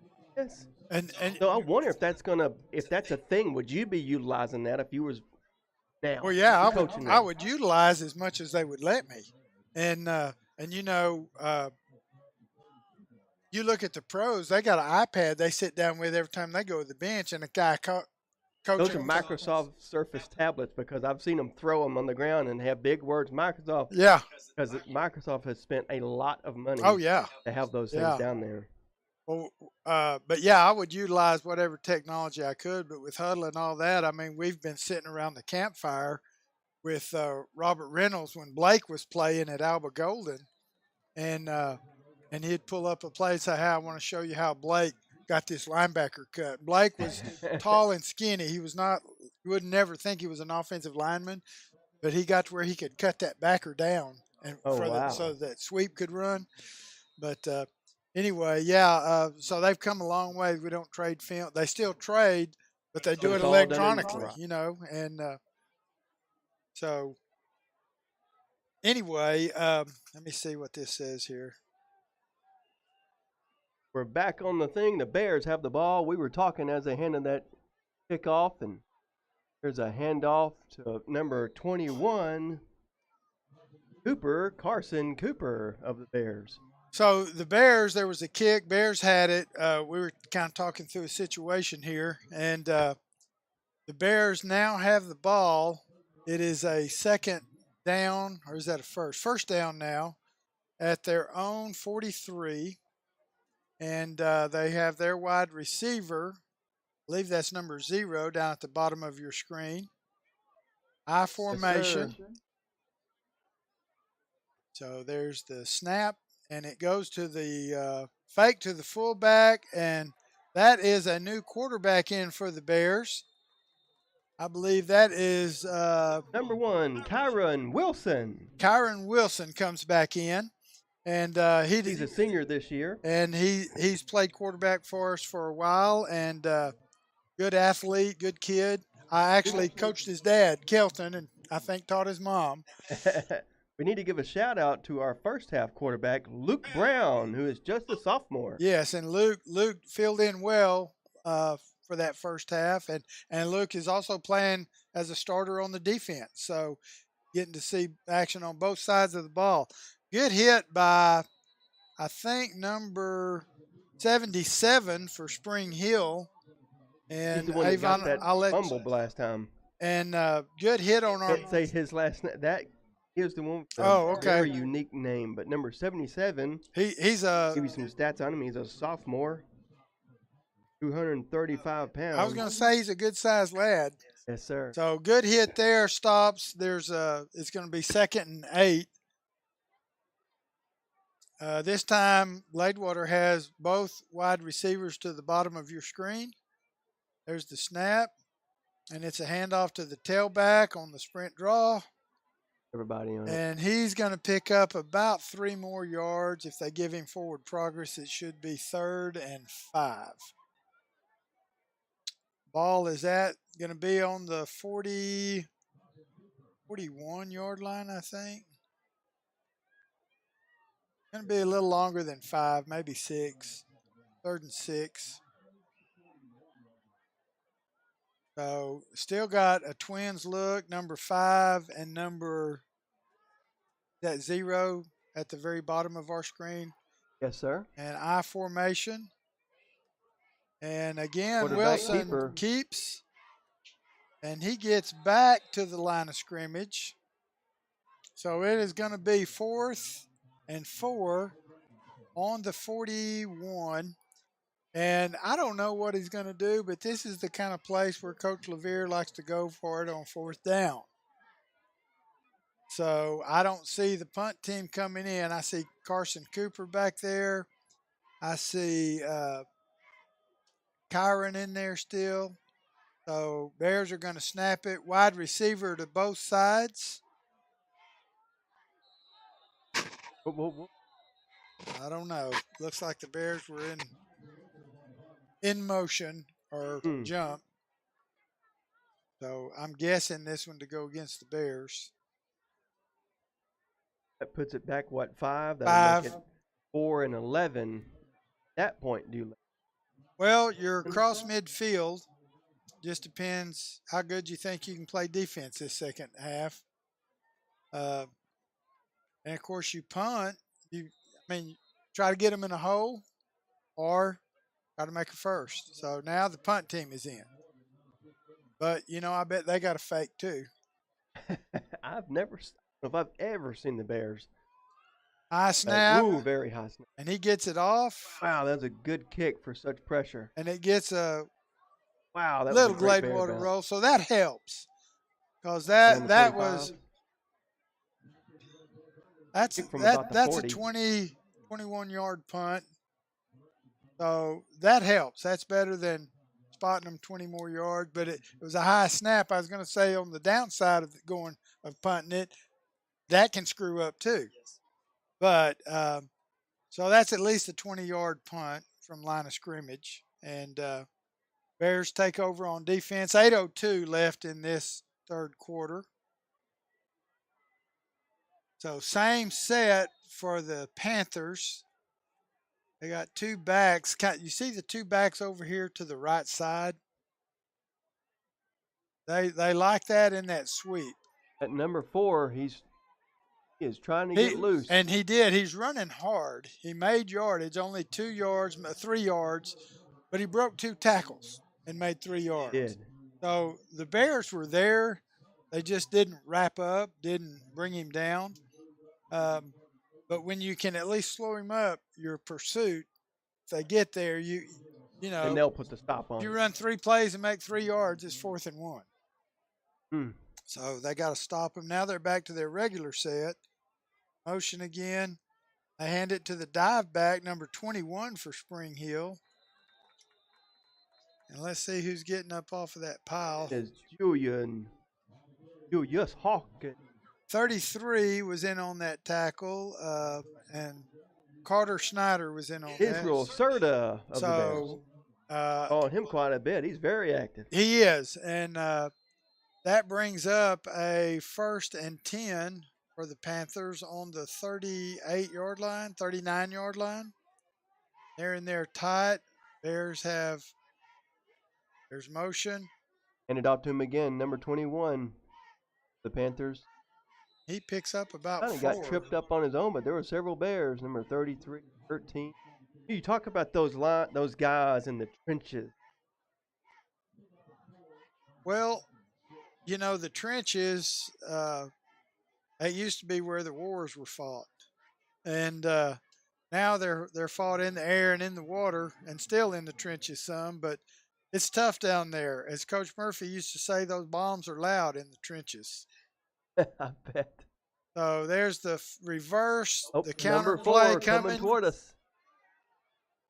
And Bears number 11 and 22. And that's going to be a first down by 2 yards. Puts the ball on the 40-yard line, 50-yard line, I'm sorry.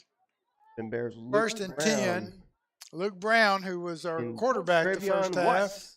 Yes, that's right. So playing everywhere. So now the Bears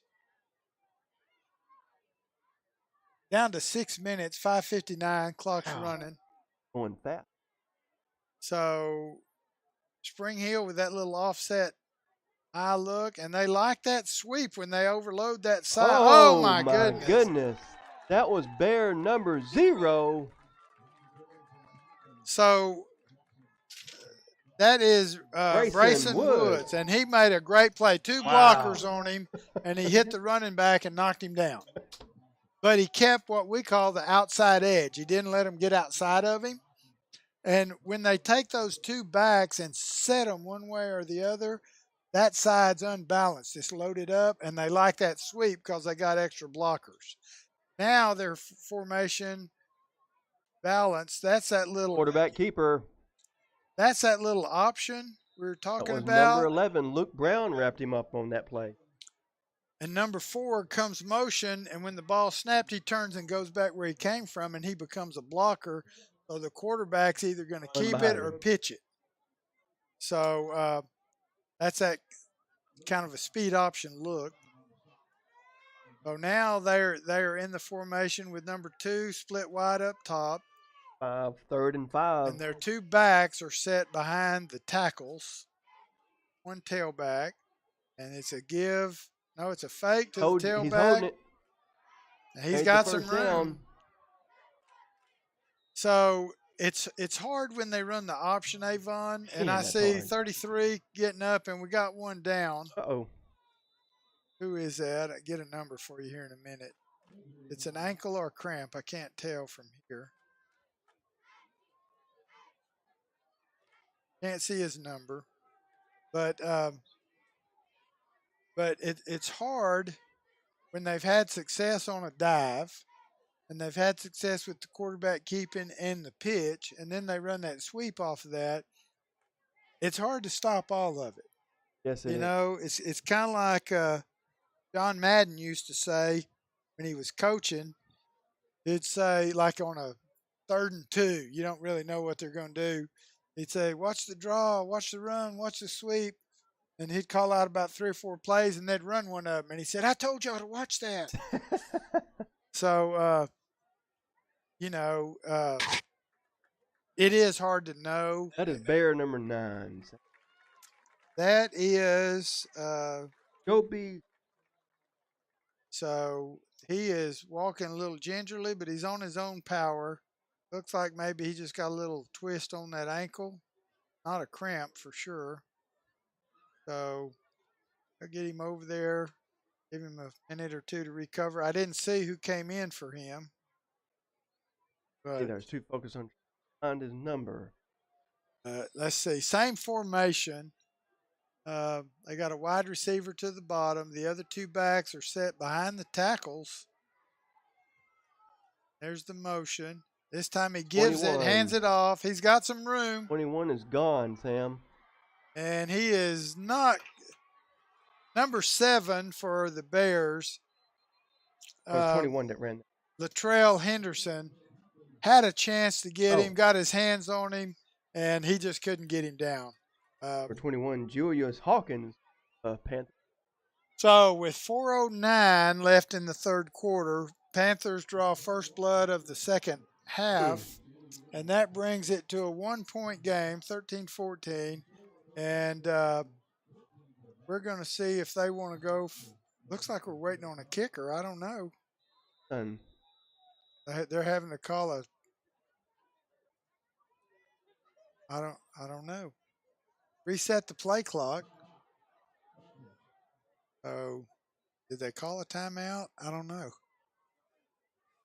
Spring Hill may have had to burn a timeout. We'll look and see. Yeah, there he is.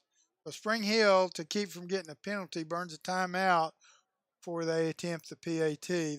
I think their kicker wasn't out here. What would that have done? Would that have just moved the ball back, or Yeah, would that have lost it? Delay a game, and so you know, again, like in the, if you got a good kicker, it doesn't really matter. You're just going to punch it through anyway. But if you're going to go for 2, it does kind of matter. Now you're, instead of 3 yards, you're looking at 8 yards. So everybody's coming back to line up at this point.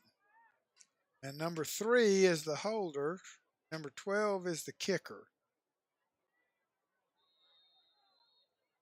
Let's see how this snap looks.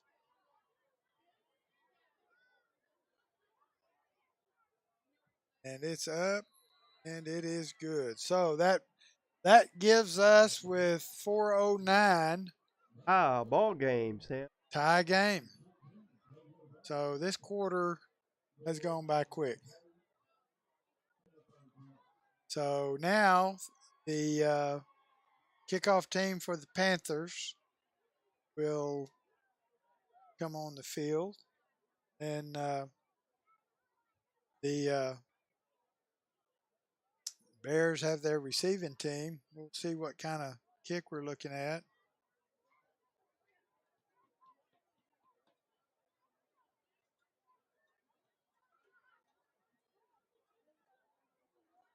Well, my daughter up in Frisco just texted me and wanted to know the Bears score.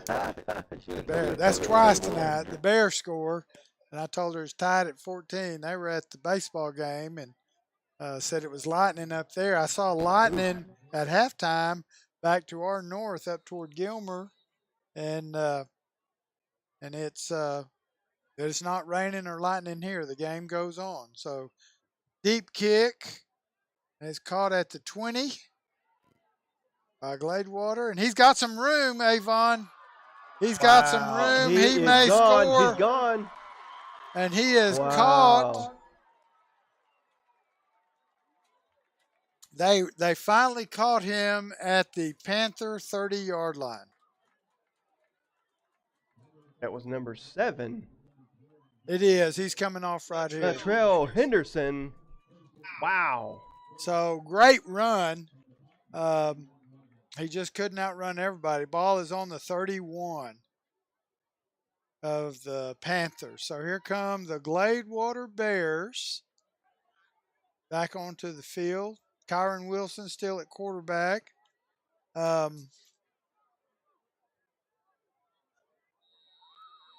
Brandon Polly back in at fullback. And it's a handoff to the tailback. And he had an opening and the hole closed before he could get there.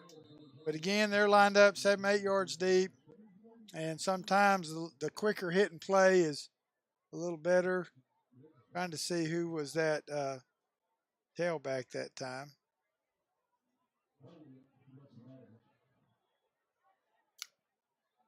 I don't know. It looks like 21 77 is is happening to come off. 21. Something happened. Carson Cooper. It looks like a penalty against the Bears. But I missed the ref. I was trying to focus on Panthers had a player number 77 that was down. Oh, that's a 10-yard penalty. Oof. The 1st and 20 for the Bears. Looks like they've got 3 wide receivers down here on to the left side, the bottom of your screen. 1 back. Wow, yes.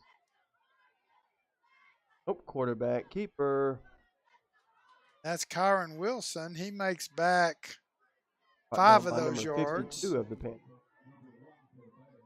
He makes a 5-yard gain. And Brayson Woods checks back in the game. And number 5, Frank Sierra, both split out wide at the top of your screen. And number 3 at the bottom split wide. Oh, and we got a free play. We got a free play. Nope, they blew it dead. All right, we're going to have Spring Hill offsides, I believe.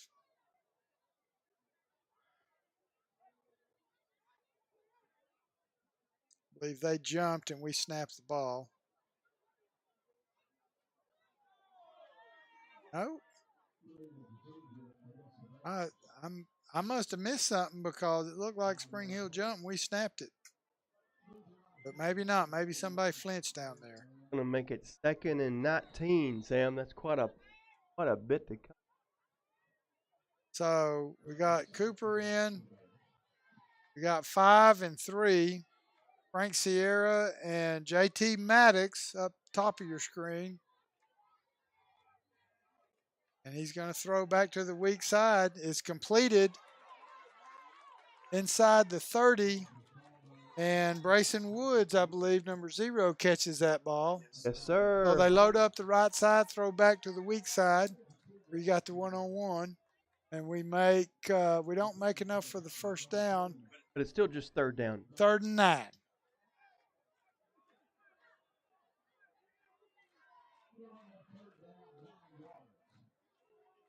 So Bears now, 2:19 and counting. Second. It's 3rd down, though. Scoreboard needs to be fixed. So now he hands off. And that's Carson Cooper brought down at the 30. So no gain, but no loss on the play. So that's going to bring up 4th down. And they're calling it 8, 4th and 8, 4th and 9. We're on the 30. I'm pretty sure they're going to go for this. And this is where I'd have a specialized kicker. Well, Unless I'm too far back. Yeah, and here's what you got to figure. From where the ball is, 10 more yards to the goal post, plus 7 yards where it's spotted. So that was going to be a 47-yard field goal, which a lot of high school kickers can't. True. It's doable. It is possible. Oh, my goodness. Okay, that pass was intended for number 7. And it was, number 3. And it was to him, but he couldn't handle it. JT Maddox and guys on him, good clean play, just couldn't hang on. The guy broke it up. So give credit where credit's due. That's true.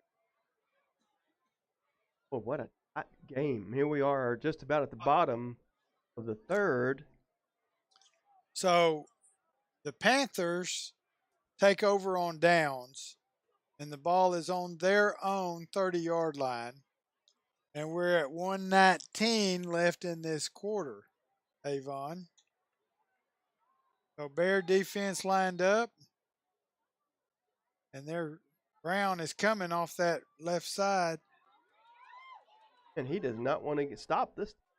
And Brown, the ball's loose, but I think they're calling him down. Yeah. He's called down.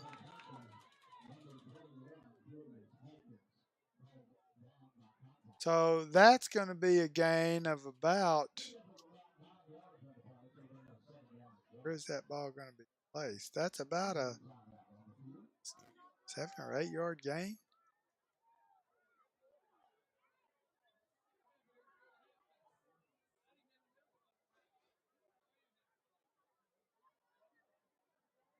I'm going to go look.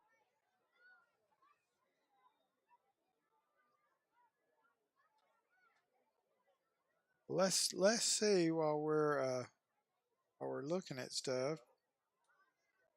I've got mine set up if I can get to it. All right, I've got some here, Avon. While we got looks like we had a player down. And I'm going to just scroll down to some of the ones that we play instead of trying to cover everything.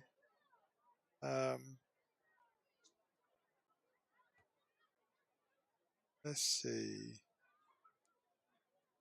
A lot of these don't have a score showing on there That's yet. That's weird, isn't it? It is. I'm going to hit the update button and see if it changes. Oh, here we go. There we go. Here we go. So, all right. Tatum is ahead of Pittsburgh 7-0. Chapel Hill 42-0 over Greenville so far. Oh, let's see. Van and Lindale. Van 35, Lindale 23. I'm just looking for some more. Hallsville tied with Sulphur Springs at 21. You missed that one. That was a fumble. And did they hold the ball? They keep the ball? The quarterback dropped it, jumped on top of it. Gilmer 23, Paris 26, and that's at halftime. Let's see. Harleton 34-0 over White Oak. Legion Fields getting beat 25-0 by Shelbyville. Okay, Panthers have the ball, 3rd down and 5. Motion, and he gives it to the fullback, and he's got the 1st down. That guy is running hard. What is his name, Avon? It's number 21. Number 21 was something Hawkins. Yep, Julius Hawkins. Okay, well, he's running well. Another 1st down. Moves the ball almost to midfield. They're at the 49, their own 49-yard line. This quarter owns. So, just ticked off right there. So, Jefferson over DeKalb 7-0. Sabine beating Wascom 28-14. New Boston beating Atlanta 7-0. Let's just see here. Queen City over Como Picton so far 32-0. Harmony is down 28-18 to Beckville. And Winona is up 13-8 over Redwater. So we'll give you some more scores later. But right now we're at the quarter change, 4th quarter starting. We're at 14-14 tie. Panthers have 2 timeouts left. Bears have 3 timeouts left. It's 1st and 10 from the 49 of Gladewater with the Panthers trying to score, headed north. I'm sorry, we're switched over. Yeah, we switched over now. What threw me was the players were lining up wrong. That's right. So they moved to the correct side. So Panthers on their own 49. 1st and 10, about to get into Bear territory.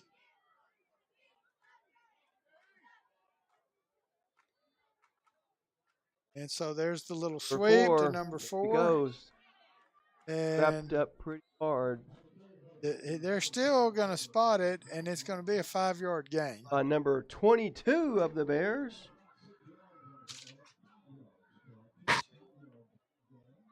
Trevion Watts, who's a freshman. Yes, there's 2 freshmen moved up on this team.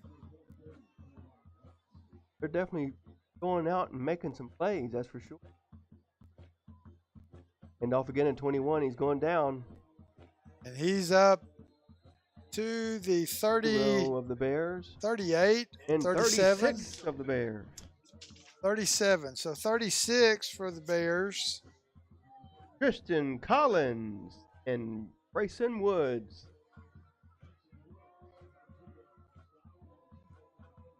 So the Panthers and their wide receivers set to the top of your screen.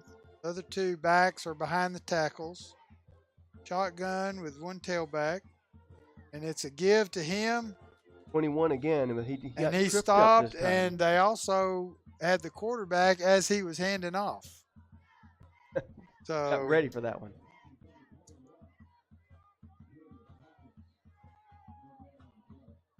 Good question. This isn't a district game.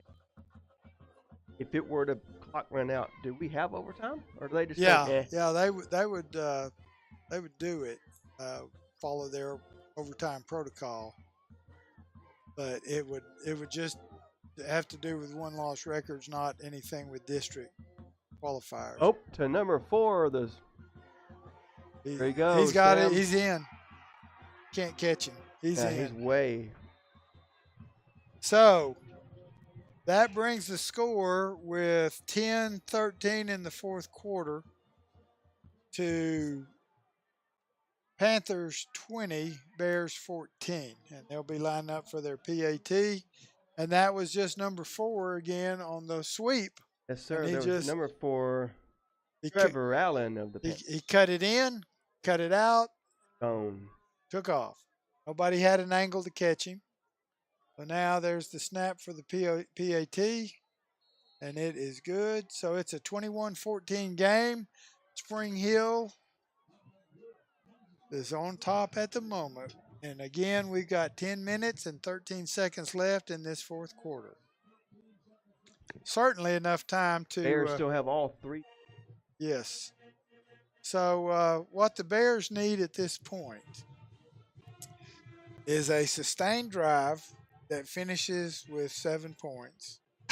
And they need it to take long enough to keep their defense off the field, let them get rested, and get the score and get the momentum back in their favor. So last time I think they kicked it deeper. We'll see if number 12, Spring Hill, kicks it deeper. No, this is the first time. Yes, and we've got number 3 deep for us. Number 22 over standing at the 35, just right the 30-yard line. I think he's going to kick over there. He's lined up to kick that way, maybe onside. I don't know. Now he moves back, and now he maybe goes the other way, but the Bears shift back. Ready. And he kicks, instead of a squib, he kicks it.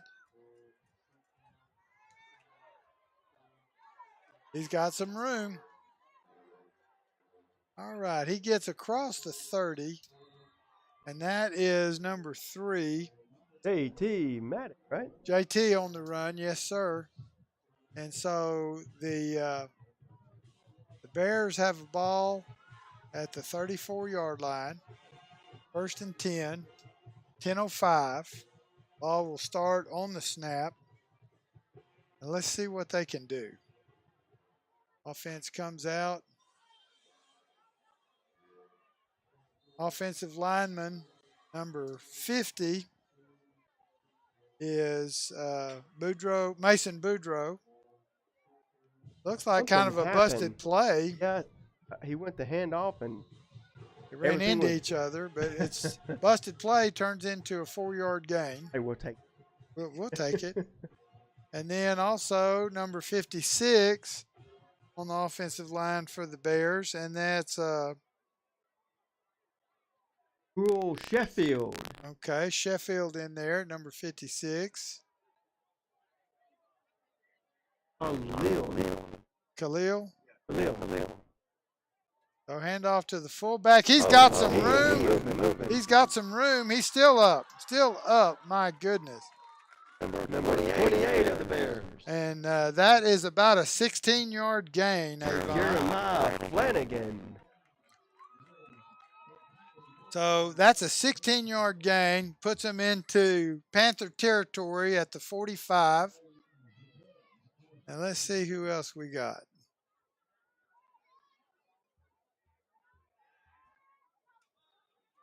And Quarterback Wilson keeper. keeping the ball, and he is close to a first down. Wow. I believe they're going to move those chains. Yeah, they're moving them.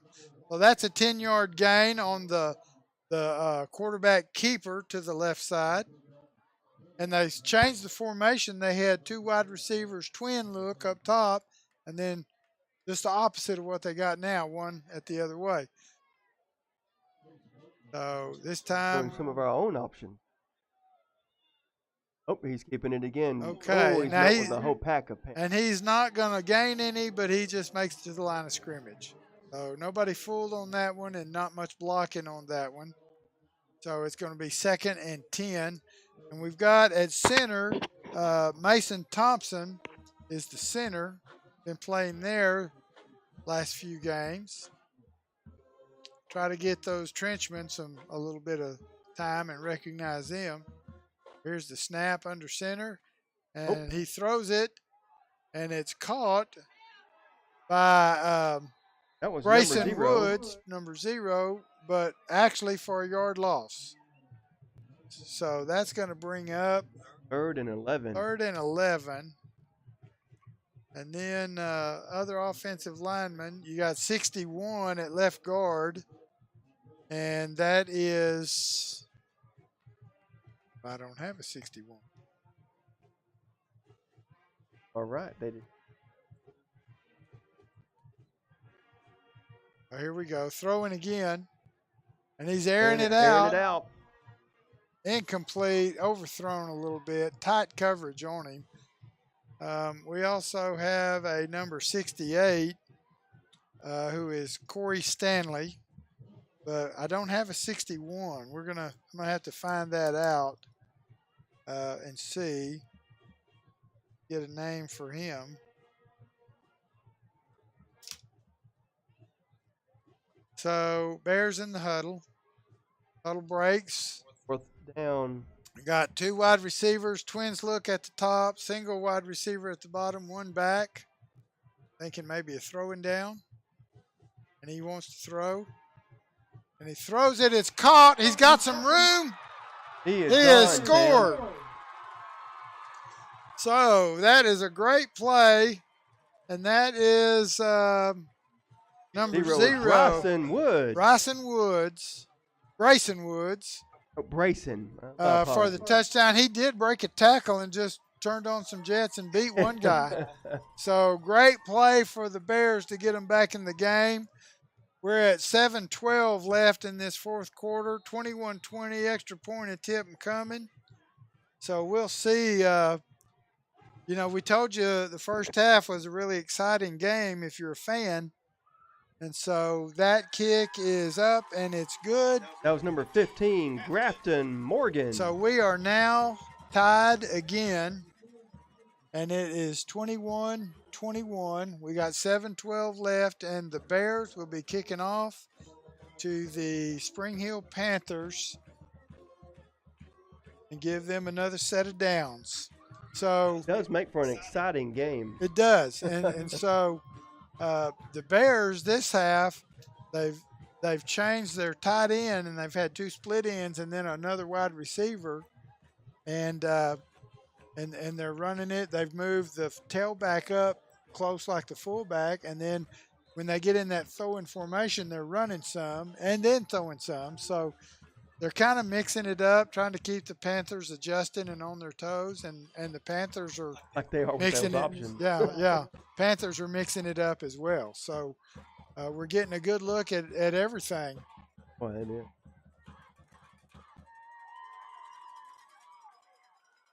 And the other thing we want to, man, we are up to 104 viewers right now. Hey, that's a good number for tonight. Jumped up from the 40 that we were before. The other thing we want to make sure to tell everybody is that what you're seeing on YouTube is a camera system all controlled by artificial intelligence, where it basically is looking for movement on the field, not by us. Just your commentary. Well, as far as in the booth. as far as cameras, the way you can think of that if we were the pilots of an airplane, we're on autopilot. All we I can don't do. know if anybody'd fly with us as wiggly as that thing gets I sometimes. know, but we're just telling you what we see, and sometimes we miss with stuff, binoculars. and sometimes we see stuff maybe we're not even supposed to see. I don't know. But one thing, Avon, I haven't seen the officials have their secret conferences yet. Uh, we saw one earlier tonight, Yeah. but usually we have several per game. And so a couple or 3 years ago, we started calling them secrets because they were talking, but nobody could hear what they were saying. Nobody What's knew. going on here? Look how long that took. What's up with that?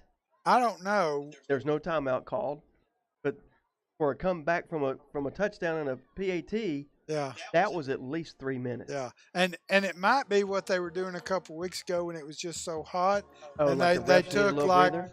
the commercial break you see on TV. Right. So they've been doing that for these hot games, and honestly, it's for the kids, but it's probably more for the officials because they're not as fit as these teenagers. Right. Well, So and they got regular jobs like everybody else, so they don't get the deep kick is taken at the 25 by number 2, and he is tackled. Dalen Richardson of the Panthers. So he makes it from the 22 up to the 40. So about an 18-yard return. And the Panthers will take over on their own 40. And right now, the Bear defense needs to do 2 things. They need to not get beat deep on the passing game, and they don't need to let guys break tackles. If they get their hands on him, he needs to go down. They need to make good, sure tackles and swarm the football. And if they it's hard keeping your eye on that ball. If they can do that, they got a chance to come out of this with a win. So there's the motion, and it's off to 21, and he's got some room, and he makes about 7 yards. 7 or 8 yards. Let's see where they spot it. That's about an 8-yard gain. 8. Oh, that's going to bring up a 2nd and 2. So that's not what we were talking about that they need. Not. That's what the Panthers need, but that's not what the Bears need. So now they've got their wide receiver to the bottom. Same formation they've been in most of the night. Motion again. 21 again. And he's got some room. Oh, he may he's score. done got the boosters on. He is gone, Sam. Number 21 for the Panthers, that was Julius Hawkins. And that's just their dive play, the most basic play in football. Coach Murphy used to say it's the best play in football, the dive. It's not the most fun to watch unless it does that. Boy. But you hit that dive up in there and you make 1, you make 2, you lose 1, you make 4. Then all of a sudden it goes for 45 yards and scores. So right now the Panthers are back in the lead, 27, going for their PAT. So there's the snap. It's a good snap, good hold, and looks like a good kick. So the 21-21 game is now 28-21. Panthers back in the lead. And the only good thing there, it didn't take much time. That's true. We've got plenty of time. We still have 6 minutes, 27 seconds on the clock. So right now, Bears got another shot at offense. And again, they need to score like they did on the last drive. And they need to take some time, let their defense rest. And then they got to hold them. You know, unless the Bears can hold them once and get a score and take the lead in that exchange, we're catching up to tie and then kicking off to them. So somewhere you need a break, a turnover, and you need a score that doesn't match one of theirs that gets you ahead. So tough call right now. Definitely is. So let's see if he squib kicks again. He's done that the last couple of times. Just went a little deeper last time. No, he kicks that up, and we take it at the 11 or 12. We got a little room. Still Going up, but backwards. he's running around. Oh, he's caught at the 25. They're going to give him yardage to the 24 or 25. He ran a long ways to get about a few yards. Number 3, JT Maddox. JT can run, I'm telling you. And he's got good moves, but he kept running into those white shirts. Those Panthers were all over him. So good effort, though, on JT's part. He's trying to make something happen. So when they kick off, I mean, that's a good guy to have it in his hands. But he comes off the field to get a little break from that run. So Bear offense back on the field. Now we're back in the Twins look up top, 2 wide receivers and a wide receiver at the bottom with 1 back. And we want to throw, and it's caught. Wow. Good he catch. Had to stretch his arms out. Good catch by Brayson Woods. The ball thrown behind him, but it's for a gain, and it's about a 5-yard gain. That's great. So 2nd and 5 for the Bears. If that ball would have been a little bit closer to him, he'd have had some room to run. But he caught it, fell down, and 5-yard gain. Oh. He was going to keep it. He was behind 21. Then Kyron, I missed what Panther got a hold of him. Well, it was number 60, and it was the backside pursuit when he had to slow down as he's riding it in there. So that was number 60 for Brett Andros of the Panthers. Ross. So Kyron's talking to somebody, telling them what to do. We've got 2 wide receivers, 1 back, 1 wide receiver at the top. He wants to throw again, and he's throwing deep. Tearing it out. And he's double covered. The ball is incomplete. And that was also Brayson Woods, who made the last touchdown. And there's a little talking going on out there, number 12 and number 5 talking to him. But that's going to bring us a 4th and 8. And they're talking about it. They may use a timeout right here. So Gladewater uses a timeout. And I'm not trying to second guess. I'm just, giving you options. Right. So you're on your own 20, almost 27-yard line. 4th and 8, 4:56 in the game. We're going to have to. If you go and don't make it, they got the ball close. If you kick it, there's a chance something could go wrong on the kick, but there's also a chance you could get them more in a hole, get a turnover down here, and go in and score.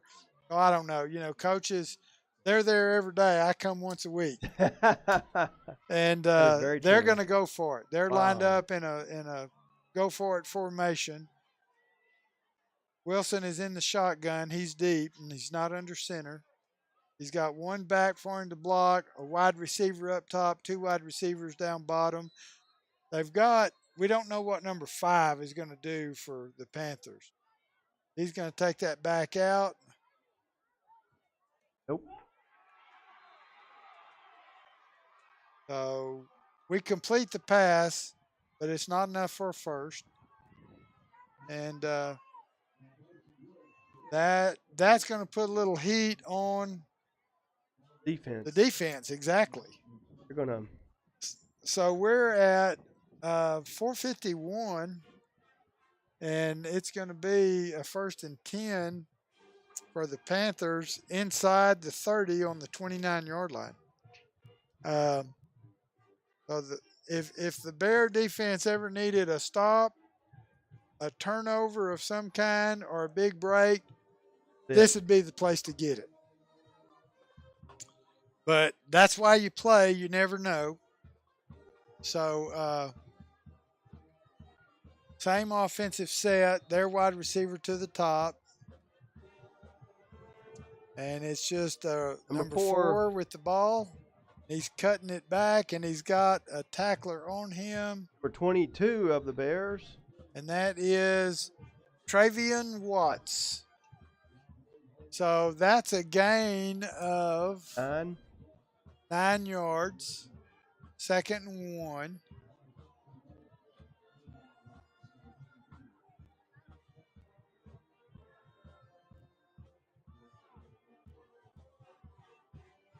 So the Panthers come out of the huddle.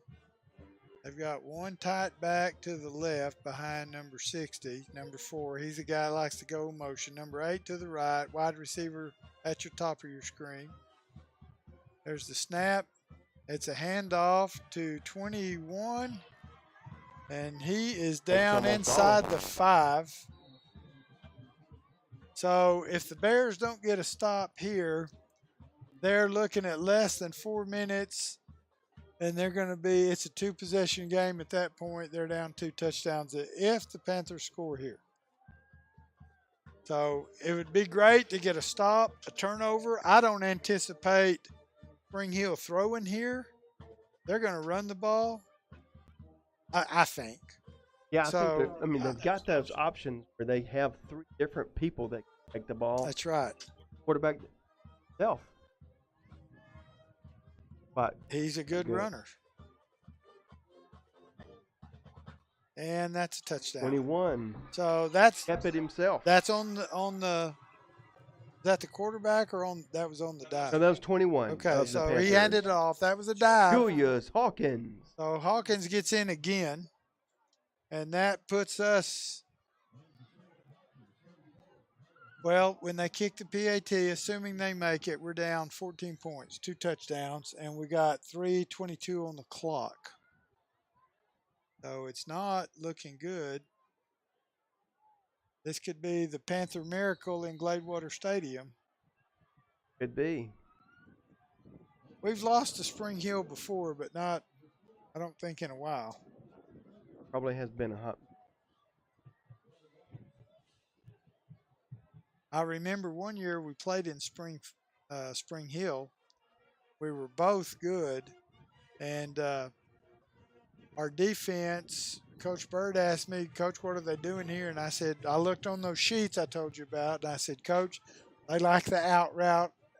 If we go cover 3, if we go to cover 2, they throw the fade. So we disguised our cover 3 and went cover 2 and picked off the out route and scored. Carl Wilhite did that. And then I think Delmonico Montgomery scored one, and we beat them by 2 touchdowns. I think, I'm trying to remember what the score was. I want to say they had 28. So kick, we got a little bit of return. There's a flag in there. I don't know who the flag is on. We got a flag in there thrown by the field judge. But so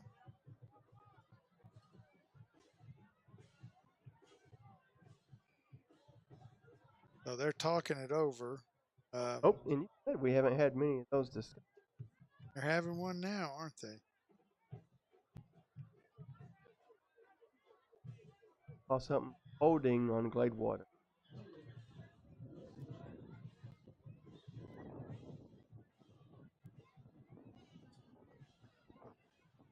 Puts it on the 30.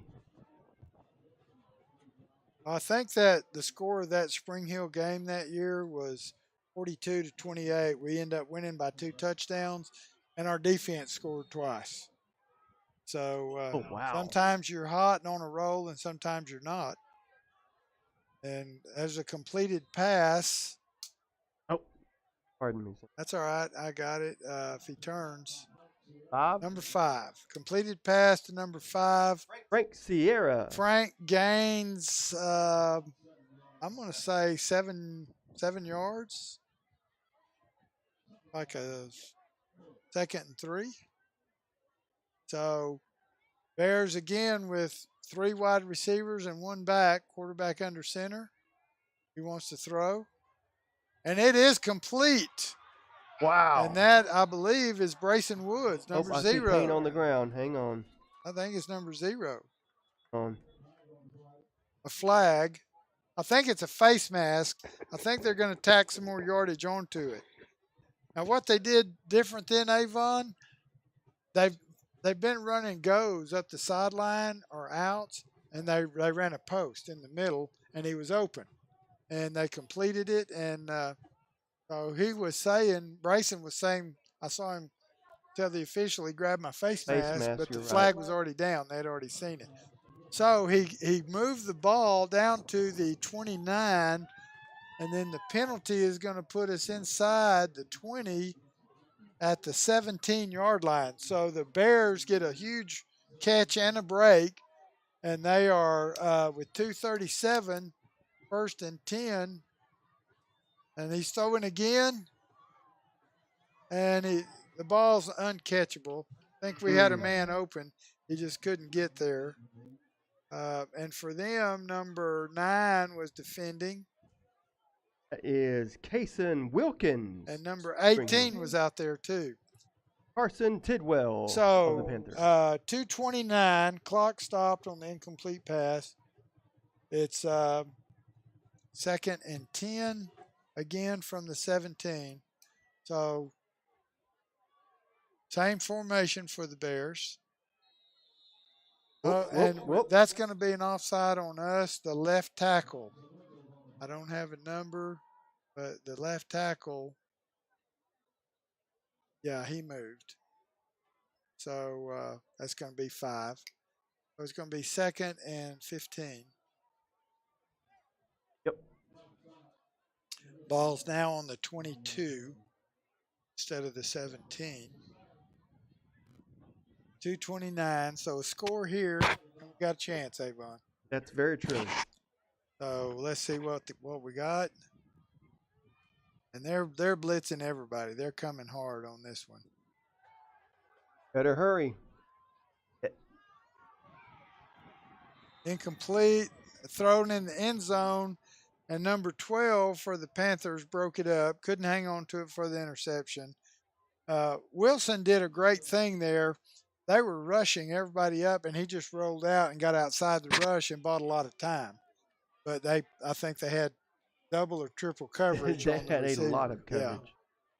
So they might want to try not as deep, have somebody in the end zone and throw one under and let them run in. So, again, same formation. Under center this time. Takes the ball. He looked. Oh, they blew the play dead. Got a flag. In? Yeah, another flag. I don't know. I don't know if somebody's jumping or somebody breached the neutral zone. That's Lord, on same us. thing. So now instead of 3rd and 15, it's going to be 3rd and 20. So again, they've got somebody down in the Spring Hill. Looks like maybe a leg cramp. Can't see a number. 34. Yeah, they've got his leg up, rubbing his calf. Congdon. So that's a kind of, that's almost as good as a timeout for the Bears right here. So Utilize it while you can. So they're going to have to throw, but I really think they're going to have to. They've got to get to the 9-yard line for a first down. I'm sorry, the 7-yard line, and but they probably need to have one underneath that's not in the end zone that they could hit and let him run for a minute. I don't know. I know they got routes to do all that. They do, but bottom line is you got to have enough time, and you can't jump off sides 2 times in a row or 2 out of 3 plays. 2 in one series. So so we've got 2 wide receivers toward our sideline, 1 wide receiver up top, 1 running back behind our quarterback. Let's see what we got. There's a snap. He wants to throw. And he throws it, and it. Did he catch that? Well, we didn't. Because that's an interception. The interception in the end zone. And if that's it, that ball will come out to the 20. And there's 2:19 left. So it doesn't look good for the Bears right here. Not on this one, Sam. That is a tough. That's a tough break. So interception in the end zone. Ball comes out to the 20.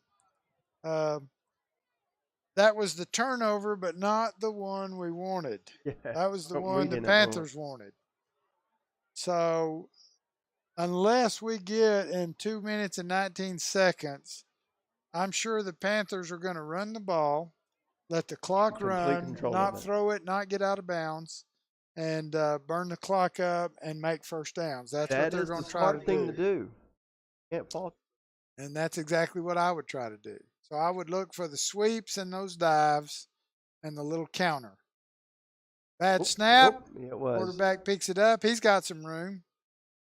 And he is hit hard at the 30. Right at the first. But that's a. Or you say move it. Yep, move the chain. So that's a first down. On a bad snap, pick it up off the ground. Pick it up off the ground. Of course, a lot of times what happens is you hesitate a step because you don't know where it's going. As opposed to reading your keys, they see that quarterback do something weird, and everybody kind of hesitates to try to get him. So they break the huddle again, and they're going to let that play clock run down. Sure. They're going to let it get down to about 4 or 5 seconds every time. It's at 4 right now, and they snap the ball. Again. Another bad snap. Quarterback falls on it. That's a loss of 4 at least, maybe 5. So that's going to be a 2nd and 14. Yeah, but that clock keeps burning up, Sam. Hey. Pain him now. So we're at 1:14. Clock running. They're going to let it run. They got 19 seconds on the play clock. So they're going to let it run down inside a minute before they snap it, which is what they're supposed to do.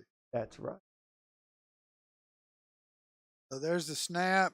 And off to number 21.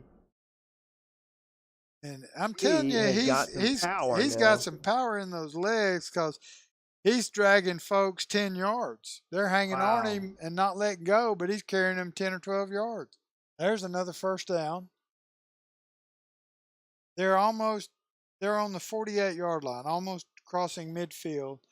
At this point, they can probably kill the clock twice and be good. Gladewater's got 2 timeouts, but honestly, it's pretty futile to use them when you're down 2 touchdowns. So they're going to let it run down and run this play, and then it'll be a done deal. You're going to probably take a knee. So those 15 seconds are going to run, and it's going to be a final. The Spring Hill Panthers beating the Bears at home, 35-21. Oh my goodness! I've been watching the game and haven't been watching this thing. It looks like the screen is frozen. I don't know if anybody else can even see that.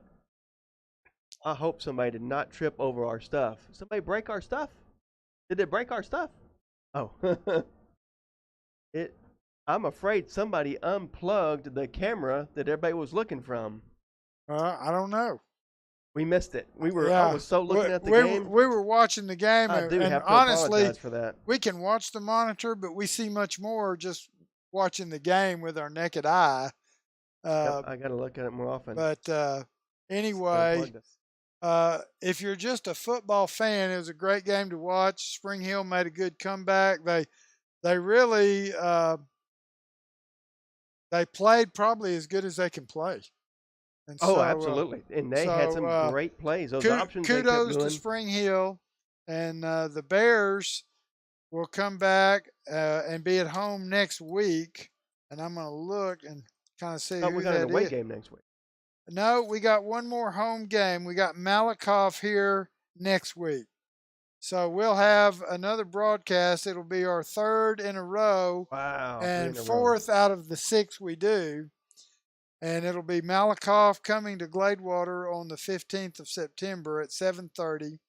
And then We have an away game at Gunner, and then an open date, and then we'll start district on October 6th with a home game against Tatum. So still a lot of football left in this season, and two more non-district games, and then we'll start district on October Switch to 6th. this. So we're just hoping that the Bears can continue to improve, and that we'll get better as we go, Avon. Yep, all we can do is see what happens next, Sam. And frustrated that I didn't even get my phone's on silent. I bet. Nope, I didn't get a thing that said the camera's down. Okay. So anyway, a good game to watch, very entertaining, just not the outcome the Bear fans want. But we'll be back here next week at Jack V. Murphy against Malakoff. And I don't know how Malakoff is, but here lately they've been pretty good. Yeah. And so we'll see. Malakoff, the one we played in playoffs years ago, and they just ran all over us. Well, and I think that year, the next year, they won state. Yeah. But they, up to that point, they had one of the best defensive lines I'd ever seen. I don't know if they're that good this year, but once again, I know the Bears do not pad their schedule with easy games. And the payoff is in district, you're better than you would be if you'd played all easy games. So we'll sign off for tonight. Thank you to our listeners who